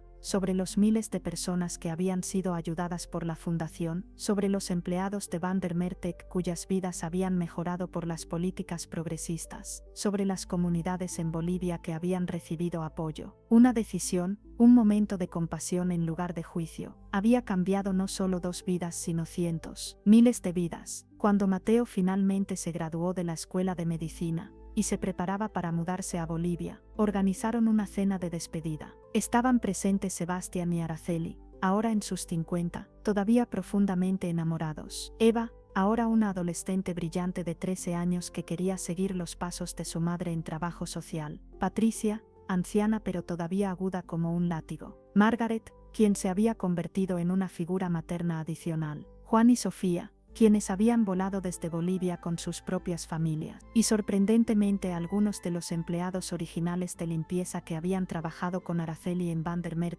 a quienes Sebastián había rastreado y invitado personalmente. Durante la cena, Sebastián se puso de pie para dar un brindis. Hace 18 años, caminé hacia un cuarto de descanso esperando encontrar evidencia de fraude o negligencia. En lugar de eso, encontré a una mujer que me enseñaría el significado real del amor, del valor, de la humanidad. Esa noche, tuve una elección. Podía hacer lo que se esperaba de mí, llamar a seguridad, hacer que deportaran a Araceli, continuar con mi vida fría y calculada. O podía hacer lo inesperado, ver a una persona en crisis y ayudar simplemente porque era lo correcto. Hizo una pausa, su voz cargada de emoción. Elegí ayudar, y esa decisión me dio todo lo que realmente importa: amor, familia, propósito, significado. Me dio a Araceli, me dio a Mateo, me dio a Eva, me dio una razón para vivir más allá de acumular más ceros en una cuenta bancaria. Y ahora Mateo está a punto de embarcarse en su propio viaje para ayudar a otros. El círculo continúa, el AINI continúa. Levantó su copa. A Mateo, que lleva en su corazón las lecciones de dos mundos, de dos culturas, de dos familias. Que uses tus talentos y privilegios para sanar, para servir, para amar, y que siempre recuerdes que la verdadera medida de una vida no es lo que acumulas sino lo que das. Todos levantaron sus copas. A Mateo, Araceli también se puso de pie,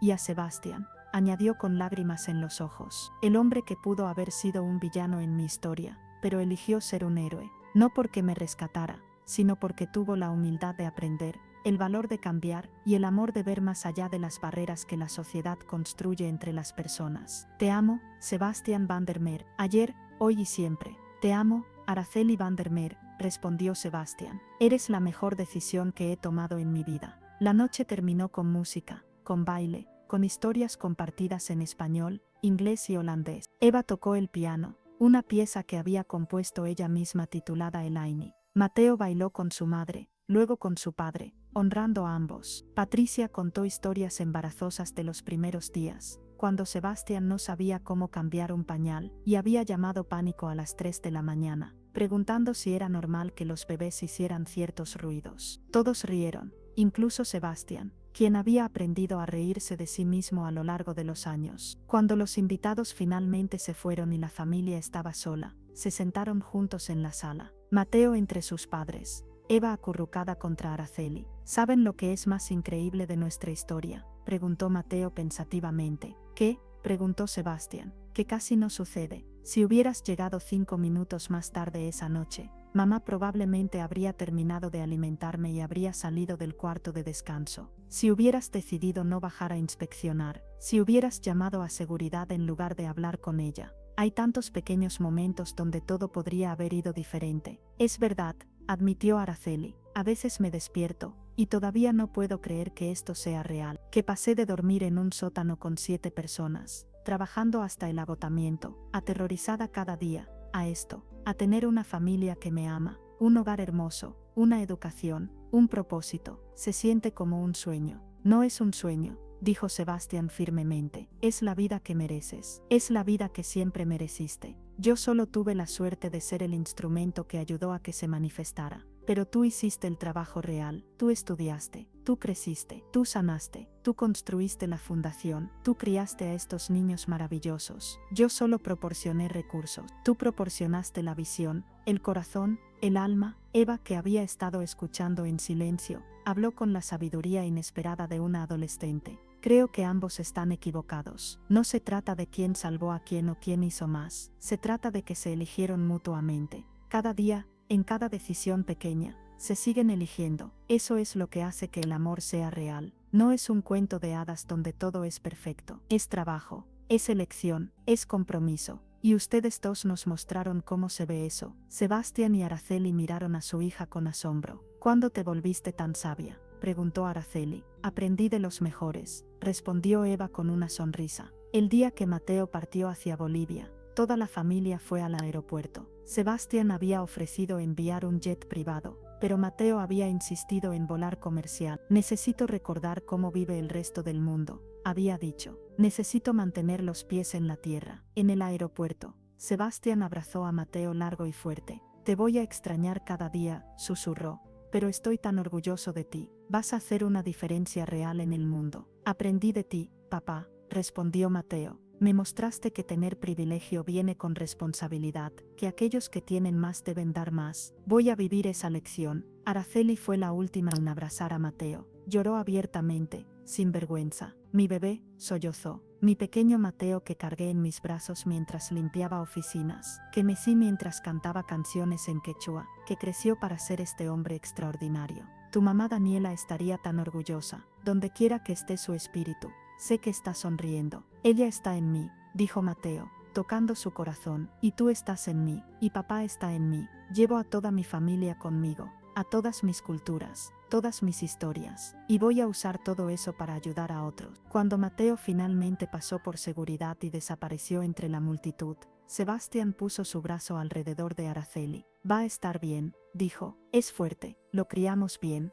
lo sé, dijo Araceli, secándose las lágrimas. Pero eso no hace que sea más fácil dejarlo ir. Ese es el precio del amor, observó Sebastián. Amas tan profundamente que duele cuando se van, pero también es la prueba de que hicimos algo bien. Lo amamos lo suficiente como para darle raíces, pero también le dimos alas. Ahora él está volando. Eva tomó las manos de ambos padres. Vamos a casa, dijo suavemente. Tenemos que prepararnos para la gala de la fundación la próxima semana. Mamá, necesitas practicar tu discurso. Y papá, necesitas que te arreglen el esmoquín, porque dijiste que subiste de peso. Tanto Sebastián como Araceli rieron entre lágrimas. Eva siempre sabía exactamente cómo aligerar el momento. Mientras caminaban de regreso al auto, Sebastián reflexionó sobre cómo su familia se había convertido en su ancla, su propósito, su razón de ser. Todo lo que había construido en el mundo de los negocios palidecía en comparación con lo que había construido en casa. La gala de la Fundación Mateo se había convertido en uno de los eventos filantrópicos más importantes de Nueva York. Cada año, cientos de personas influyentes se reunían para celebrar los logros de la fundación y recaudar fondos para continuar su trabajo. Este año era especial porque marcaba el 20º aniversario desde aquella noche fatídica en el cuarto de descanso. Araceli,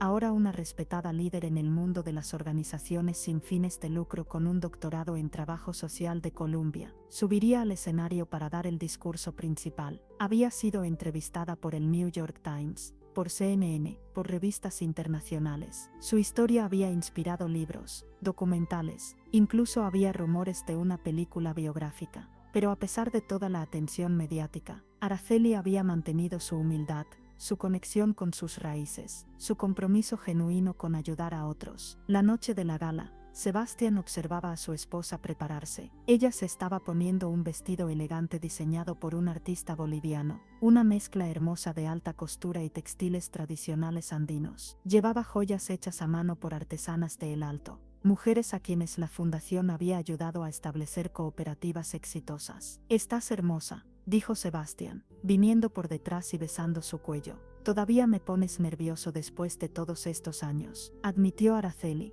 mirándolo a través del espejo. Vas a ser brillante, siempre lo eres. ¿Te acuerdas de la primera vez que hablé en público?, preguntó Araceli con una sonrisa. Hace 15 años, en aquella pequeña reunión comunitaria. Estaba tan nerviosa que casi vomito. Y fuiste magnífica, recordó Sebastián. Hablaste desde el corazón, hiciste llorar a la mitad de la audiencia. Ese fue el momento en que supe que ibas a cambiar el mundo. No cambié el mundo, dijo Araceli modestamente. Solo ayudé a algunas personas. Ayudaste a miles de personas, corrigió Sebastián. La fundación ha proporcionado becas completas a más de 3.000 estudiantes. Ha dado fondos de emergencia a más de 10.000 familias. Ha establecido 120 cooperativas de mujeres en 5 países latinoamericanos. Ha presionado exitosamente por cambios en las leyes de inmigración. Araceli, has cambiado miles de vidas. Eso es cambiar el mundo.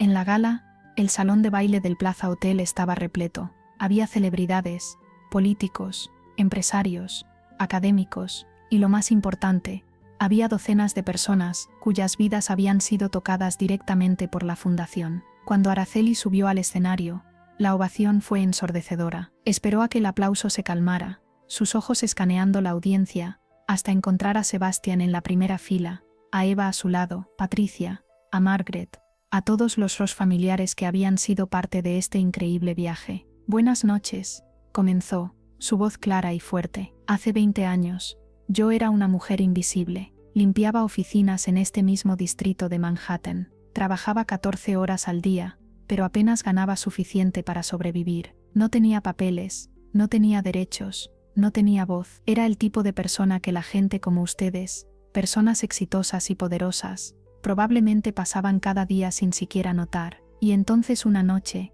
mi vida cambió para siempre, no por magia, no por suerte, sino porque un hombre tomó una decisión simple pero profunda.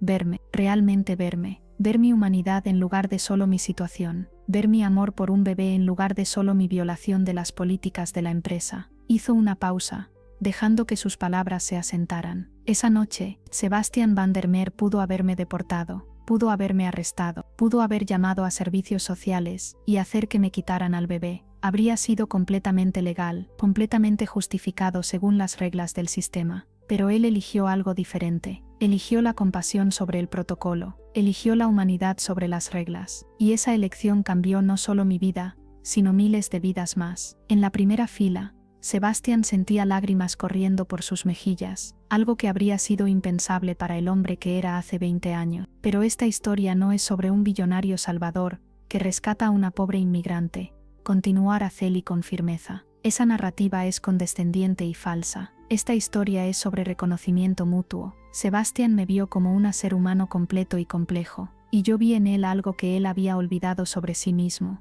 su capacidad de amar, de conectar, de ser más que una máquina de hacer dinero. Nos salvamos mutuamente, y esa es la lección que quiero que todos ustedes se lleven esta noche. Araceli se acercó más al borde del escenario, su voz volviéndose más apasionada. Miren a su alrededor. En este salón hay personas que limpian sus casas, que cuidan a sus hijos, que cocinan su comida, que estacionan sus autos. Personas que hacen posible su vida cómoda, pero que ustedes probablemente no conocen sus nombres, no conocen sus historias, no conocen sus sueños. Les pido que hagan lo que Sebastián hizo por mí. Véanlos, realmente véanlos, aprendan sus nombres, escuchen sus historias, reconozcan su humanidad, porque cada persona invisible es una Araceli potencial. Cada persona que ustedes pasan sin notar, podría ser alguien brillante, talentoso, lleno de potencial, no realizado simplemente porque nunca tuvo una oportunidad real. La audiencia estaba completamente silenciosa, absorbiendo cada palabra. La Fundación Mateo ha ayudado a miles de personas, pero hay millones más que necesitan ayuda, y no podemos ayudarlos solo con dinero. Aunque el dinero es importante, necesitamos cambiar sistemas, necesitamos cambiar políticas, necesitamos cambiar corazones, necesitamos que más personas en posiciones de poder tomen la decisión que Sebastián tomó, elegir la compasión, elegir la humanidad, elegir ver a las personas invisibles. Araceli sacó un papel de su bolsillo. Quiero leerles algo. Es una carta que Mateo, mi hijo, me envió desde Bolivia la semana pasada. Él está trabajando en una clínica rural en los Andes, tratando a comunidades indígenas que nunca han visto un doctor antes. Escribe: mamá, hoy traté a una mujer que caminó 3 días desde su aldea para llegar a nuestra clínica. Tenía una infección que habría matado en una semana más, pero ahora está bien, está curada, va a vivir. Y mientras la trataba, pensé en ti, pensé en cómo tú también estuviste al borde de la desesperación, al borde de perderlo todo. Y pensé en cómo papá Sebastián te vio ese día, y me di cuenta de que eso es lo que significa ser un sanador verdadero, no solo curar cuerpos sino ver almas, ver a la persona completa detrás del síntoma, detrás de la pobreza, detrás de las circunstancias. Gracias por enseñarme eso, gracias a ambos por mostrarme que el privilegio es una responsabilidad, no un derecho. Cuando Araceli terminó de leer, no había un ojo seco en el salón. Mi hijo entiende algo que me tomó años aprender, y que espero que todos ustedes entiendan esta noche. No somos salvadores, no somos héroes, somos simplemente personas con más recursos que tenemos la responsabilidad de usar esos recursos para crear oportunidades para otros. No es caridad, es justicia, es reciprocidad, es Aini. Araceli extendió sus brazos abarcando toda la audiencia. Así que esta noche, cuando donen a la Fundación Mateo, no lo hagan porque sienten lástima por los pobres inmigrantes, háganlo porque entienden que vivimos en un sistema interconectado, donde la prosperidad de unos pocos no puede construirse sobre la desesperación de muchos. Háganlo porque entienden que cada persona invisible es un ser humano completo con sueños, talentos y potencial. Háganlo porque eligieron ser el tipo de persona que ve en lugar de ignorar, que actúa en lugar de observar pasivamente, que ama en lugar de juzgar. Bajó del escenario, y las luces se atenuaron. En la pantalla gigante detrás de ella, comenzó a reproducirse un video. Eran testimonios de personas a quienes la fundación había ayudado. Una mujer guatemalteca, que ahora era abogada de inmigración, defendiendo a otras personas en la situación en la que ella había estado. Un joven salvadoreño que había escapado de las pandillas, y ahora era ingeniero trabajando en energía renovable. Una madre hondureña que había recibido fondos de emergencia cuando su hijo necesitó una cirugía cardíaca urgente, y que ahora dirigía una organización comunitaria, ayudando a otras madres. Decenas de rostros, decenas de historias, todas conectadas por un hilo común. Alguien las había visto, alguien había elegido ayudar, alguien había creído en su potencial, Cuando las luces se encendieron nuevamente, Araceli regresó al escenario. Estas son las caras de nuestro éxito. No los números en un reporte financiero, no las estadísticas en una presentación de PowerPoint. Estas personas reales con nombres reales y familias reales y sueños reales. Y cada uno de ustedes puede crear más historias como estas. Cada uno de ustedes puede ser el Sebastián en la historia de alguien más. Cada uno de ustedes puede elegir ver. La ovación fue atronadora. La gente se puso de pie. El aplauso continuó por minutos. Sebastián estaba de pie también, aplaudiendo tan fuerte como cualquiera, su rostro brillando de orgullo. Eva estaba a su lado, lágrimas corriendo por sus mejillas adolescentes, orgullosa de su madre extraordinaria. Patricia estaba usando un pañuelo para secarse los ojos, murmurando así se hace, así se hace. Margaret estaba asintiendo con aprobación, sabiendo que había ayudado a mentorear a esta mujer brillante. Cuando Araceli finalmente bajó del escenario, Sebastián la envolvió en sus brazos. Eso fue perfecto, susurró en su oído. Cambiaste mentes esta noche, lo sé, espero que sí, respondió Araceli, porque tenemos mucho más trabajo por hacer. Esa noche después de que la gala terminara y todos los invitados se fueran, Sebastián, Araceli y Eva regresaron al penthouse. Estaban exhaustos pero exhilarados. Se quitaron los zapatos elegantes, se cambiaron a ropa cómoda, y se sentaron juntos en la sala con té y galletas, como una familia normal después de un largo día. Mamá, tu discurso fue increíble, dijo Eva. Las personas estaban llorando. Vi al senador Martínez limpiar sus ojos con una servilleta. Araceli sonrió cansadamente. Las palabras son fáciles, lo difícil es la acción. Espero que el discurso inspire acción real, no solo sentimientos temporales. Lo hará, aseguró Sebastián. Ya recibí mensajes de 5 empresarios que quieren reunirse para discutir cómo implementar programas similares en sus empresas. Tu impacto es real, Araceli.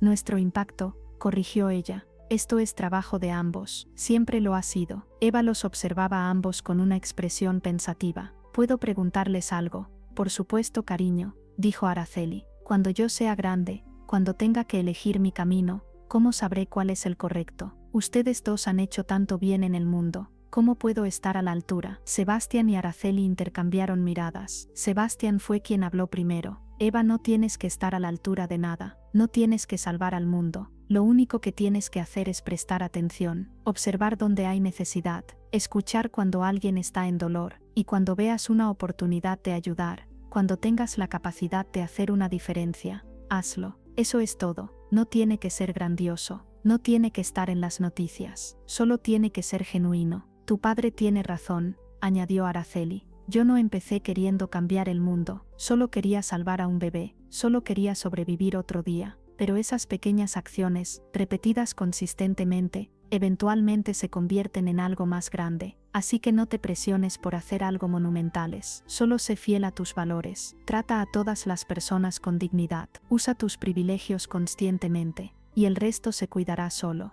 Eva asintió lentamente, procesando esto. Creo que quiero ser maestra, anunció. Quiero trabajar con niños inmigrantes, ayudarles a aprender inglés, ayudarles a adaptarse, porque sé que Mateo y yo tuvimos todas las ventajas, pero hay tantos niños que llegan a este país sin nada, sin hablar el idioma, sin entender el sistema. Quiero ser quien los ayude a sentirse vistos. Como tú siempre dices, mamá. Araceli se llevó una mano al corazón, emocionada hasta las lágrimas. Eso sería perfecto, mi amor, absolutamente perfecto. Sebastián abrazó a Eva. Harás una maestra extraordinaria, y apoyaremos tu decisión completamente. Así se sentaron los tres, una familia improbable forjada por el destino, y mantenida junta por el amor, planeando cómo cada uno continuaría el legado de compasión y servicio que había comenzado aquella noche hace 20 años. 2 años después, Eva comenzó la universidad estudiando educación. Mateo seguía en Bolivia, pero ahora había expandido su clínica, y estaba entrenando a médicos locales, creando un sistema de salud sostenible que continuaría mucho después de que él se fuera. Sebastián,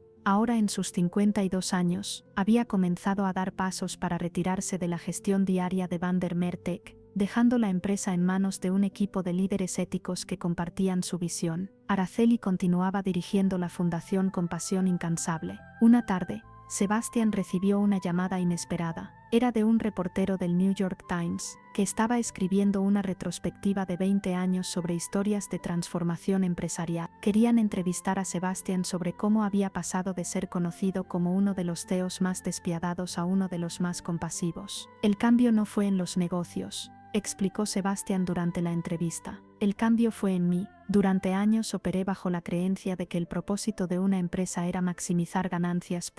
Que las personas eran recursos a ser optimizados, que la compasión era debilidad. Y luego conocí a alguien que me mostró lo equivocado que estaba. El reportero se inclinó hacia adelante. Se refiere a su esposa. Me refiero a mi familia, dijo Sebastian. Mi esposa Araceli, mi hijo Mateo, mi hija Eva. Ellos me enseñaron que el verdadero éxito no se mide en dólares sino en vidas tocadas, que el verdadero poder no viene de dominar sino de empoderar, que la verdadera riqueza no es lo que acumulas sino lo que das. Algunos críticos dicen que usted se ha vuelto blando, señaló el reportero, que las políticas progresivas de Vandermeer Tech son financieramente irresponsables a largo plazo. Sebastian sonrió. Mis críticos están equivocados. Y tengo 2 décadas de datos para probarlo, desde que implementamos salarios dignos, beneficios completos y programas de desarrollo para todos los empleados. Nuestra productividad ha aumentado consistentemente. Nuestra rotación de personal está en mínimos históricos, lo que ahorra millones en costos de reclutamiento y entrenamiento. Nuestro valor de acciones se ha triplicado. Nuestros mejores talentos eligen trabajar para nosotros, no solo por el salario sino por la cultura. Así que no me he vuelto blando, me he vuelto más inteligente, porque finalmente entendí que tratar bien a las personas no es solo moralmente correcto, es económicamente inteligente. El reportero garabateó notas furiosamente. ¿Algún consejo para otros líderes empresariales? Sebastian pensó cuidadosamente antes de responder. Mi consejo es este: bajen de sus torres de marfil, conozcan a las personas que realmente hacen funcionar sus empresas, aprendan sus nombres. Escuchen sus historias, vean sus luchas. No pueden liderar efectivamente a personas que no entienden, que no ven como seres humanos completos. Y si tienen la valentía de realmente ver, de realmente escuchar, descubrirán que tienen más en común con el conserje que con otros CEOs billonarios. Descubrirán que todos queremos las mismas cosas: seguridad, dignidad, oportunidad, amor. Y una vez que descubran eso,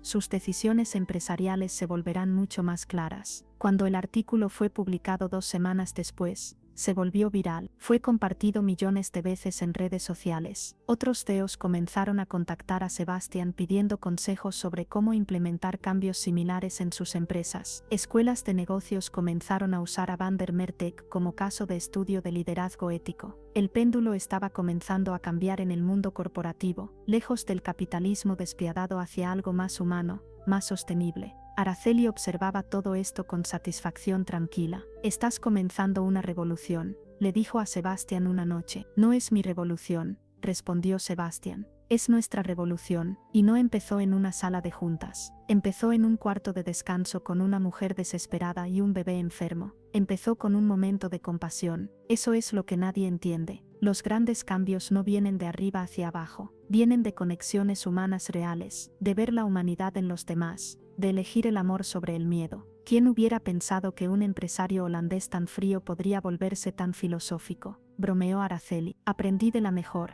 respondió Sebastian, besándola suavemente. En el 25º aniversario de aquella noche fatídica, la familia organizó una celebración privada. Mateo voló desde Bolivia. Eva tomó un descanso de su primer año enseñando en una escuela primaria en el Bronx donde el 90% de los estudiantes eran inmigrantes. Patricia, ahora en sus 80 pero todavía aguda, asistió. Margaret también, al igual que docenas de otras personas cuyas vidas habían sido tocadas por la historia de Sebastian y Araceli. La celebración se llevó a cabo no en un lugar elegante sino en el centro comunitario que la fundación había construido en Queens, el mismo barrio donde Araceli había vivido cuando limpiaba oficinas. Las paredes estaban cubiertas con fotografías que documentaban el viaje de 25 años, Araceli sosteniendo al bebé Mateo en el penthouse, los primeros días de la fundación, la boda, Mateo graduándose de la escuela de medicina, Eva en su primer día como maestra, Sebastian dando discursos sobre liderazgo ético. Había fotos de los miles de becarios de la fundación, de las cooperativas de mujeres en Bolivia, de las clínicas médicas en Centroamérica, de los programas educativos en Nueva York. Era un testamento visual al poder de una decisión, de un momento de compasión multiplicado a lo largo de un cuarto de siglo. Sebastián se paró frente a la audiencia reunida, Araceli a su lado sosteniendo su mano. Cuando miro estas fotografías, comenzó, veo una vida que nunca imaginé que tendría. Veo amor, familia, propósito, significado. Pero también veo algo más. Veo el poder de la elección. Cada día, cada uno de nosotros enfrenta pequeñas decisiones. Ignoramos a la persona en necesidad o nos detenemos a ayudar. Vemos a las personas solo como funciones o las vemos como seres humanos completos. Priorizamos la ganancia sobre la gente, o encontramos maneras de hacer ambas. Estas decisiones parecen pequeñas en el momento, pero se acumulan. Se convierten en quienes somos, en cómo vivimos, en el legado que dejamos. Miró a Araceli con todo el amor que había crecido durante 25 años. Hace 25 años, tomé una decisión que cambió mi vida. Elegí ver en lugar de ignorar, elegí ayudar en lugar de castigar, elegí la compasión sobre el protocolo. Y esa decisión me dio todo. Me dio una familia, me dio un propósito, me hizo humano nuevamente. Araceli tomó el micrófono, su voz todavía con el tinte de su acento español pero clara y fuerte. Y yo elegí confiar, elegí creer que podía haber bondad en un billonario, que no todos los hombres poderosos eran crueles, que merecía una oportunidad. Y esa decisión también me dio todo. Nos dimos mutuamente la oportunidad de convertirnos en las personas que estábamos destinados a ser. Mateo se unió a ellos en el frente. Y yo elegí honrar el sacrificio de mi madre biológica dedicando mi vida a asegurar que otras mujeres no mueran de negligencia médica prevenible. Esa decisión me dio propósito. Eva también se unió, y yo elegí usar mis privilegios para ayudar a niños que están donde yo podría haber estado si las circunstancias fueran diferentes. Esa decisión me da alegría cada día. Los cuatro se pararon juntos, una familia improbable, un testamento viviente al poder del amor que trasciende clase, raza, nacionalidad y circunstancia. Así que nuestro mensaje para todos ustedes esta noche, dijo Sebastián, es simple: hagan la elección. Cuando vean a alguien en necesidad, elijan ayudar. Cuando tengan poder, elijan usarlo para empoderar a otros. Cuando tengan recursos, elijan compartirlos. Cuando vean una injusticia, elijan enfrentarla. Cada decisión importa. Cada acción tiene ondas. Sean las ondas que elevan en lugar de las ondas que hunden. La sala estalló en aplausos. Pero para Sebastián y Araceli, el verdadero aplauso vino más tarde esa noche, cuando regresaron a su penthouse, ahora más tranquilo con los niños adultos fuera viviendo sus propias vidas. Se sentaron en el balcón, en el mismo lugar donde habían tenido tantas conversaciones profundas a lo largo de los años, y simplemente se sostuvieron el uno al otro en silencio. ¿Tienes algún arrepentimiento?, preguntó Araceli finalmente. Ni uno solo, respondió Sebastián sin dudarlo. ¿Tú? Solo uno, dijo Araceli pensativamente. Sebastián la miró sorprendido. ¿Cuál? Me arrepiento de no haberme dado cuenta antes de que merecía ser amada, que merecía oportunidades, que merecía dignidad. Pasé tantos años creyendo que era menos, que no importaba, que era invisible. Desearía haber sabido entonces lo que sé ahora, que cada persona tiene valor inherente, sin importar su estatus económico o legal. Pero aprendiste, señaló Sebastián, y ahora enseñas esa lección a miles de personas. Tus arrepentimientos se convirtieron en sabiduría. Supongo que tienes razón, admitió Araceli, apoyándose contra él, y de todos modos, no cambiaría nada. Cada momento de dolor, cada momento de miedo, cada lágrima, todo me llevó aquí, a ti, a nuestra familia, a esta vida. Elaine, murmuró Sebastián, siempre regresas a Elaine, porque es la verdad fundamental, dijo Araceli. Damos y recibimos, amamos y somos amados, ayudamos y somos ayudados. Es el círculo eterno, es lo que nos hace humanos. Se quedaron así mientras el sol se ponía sobre Manhattan, dos almas que se habían encontrado en el momento más improbable, y habían construido algo hermoso, algo duradero, algo que continuaría impactando vidas mucho después de que ellos se fueran, porque esa es la naturaleza del amor verdadero, del servicio verdadero, de la compasión verdadera. Nunca muere, solo se multiplica, se expande, tocando más y más vidas en círculos cada vez más amplios, como ondas en un estanque que continúan mucho después de que la piedra inicial ha caído al agua. Y todo comenzó con una decisión simple en un cuarto de descanso hace 25 años. Ver a una persona en lugar de ignorarla, ayudar en lugar de castigar, amar en lugar de juzgar. Esa fue la piedra que cayó en el agua, y las ondas nunca dejaron de expandirse.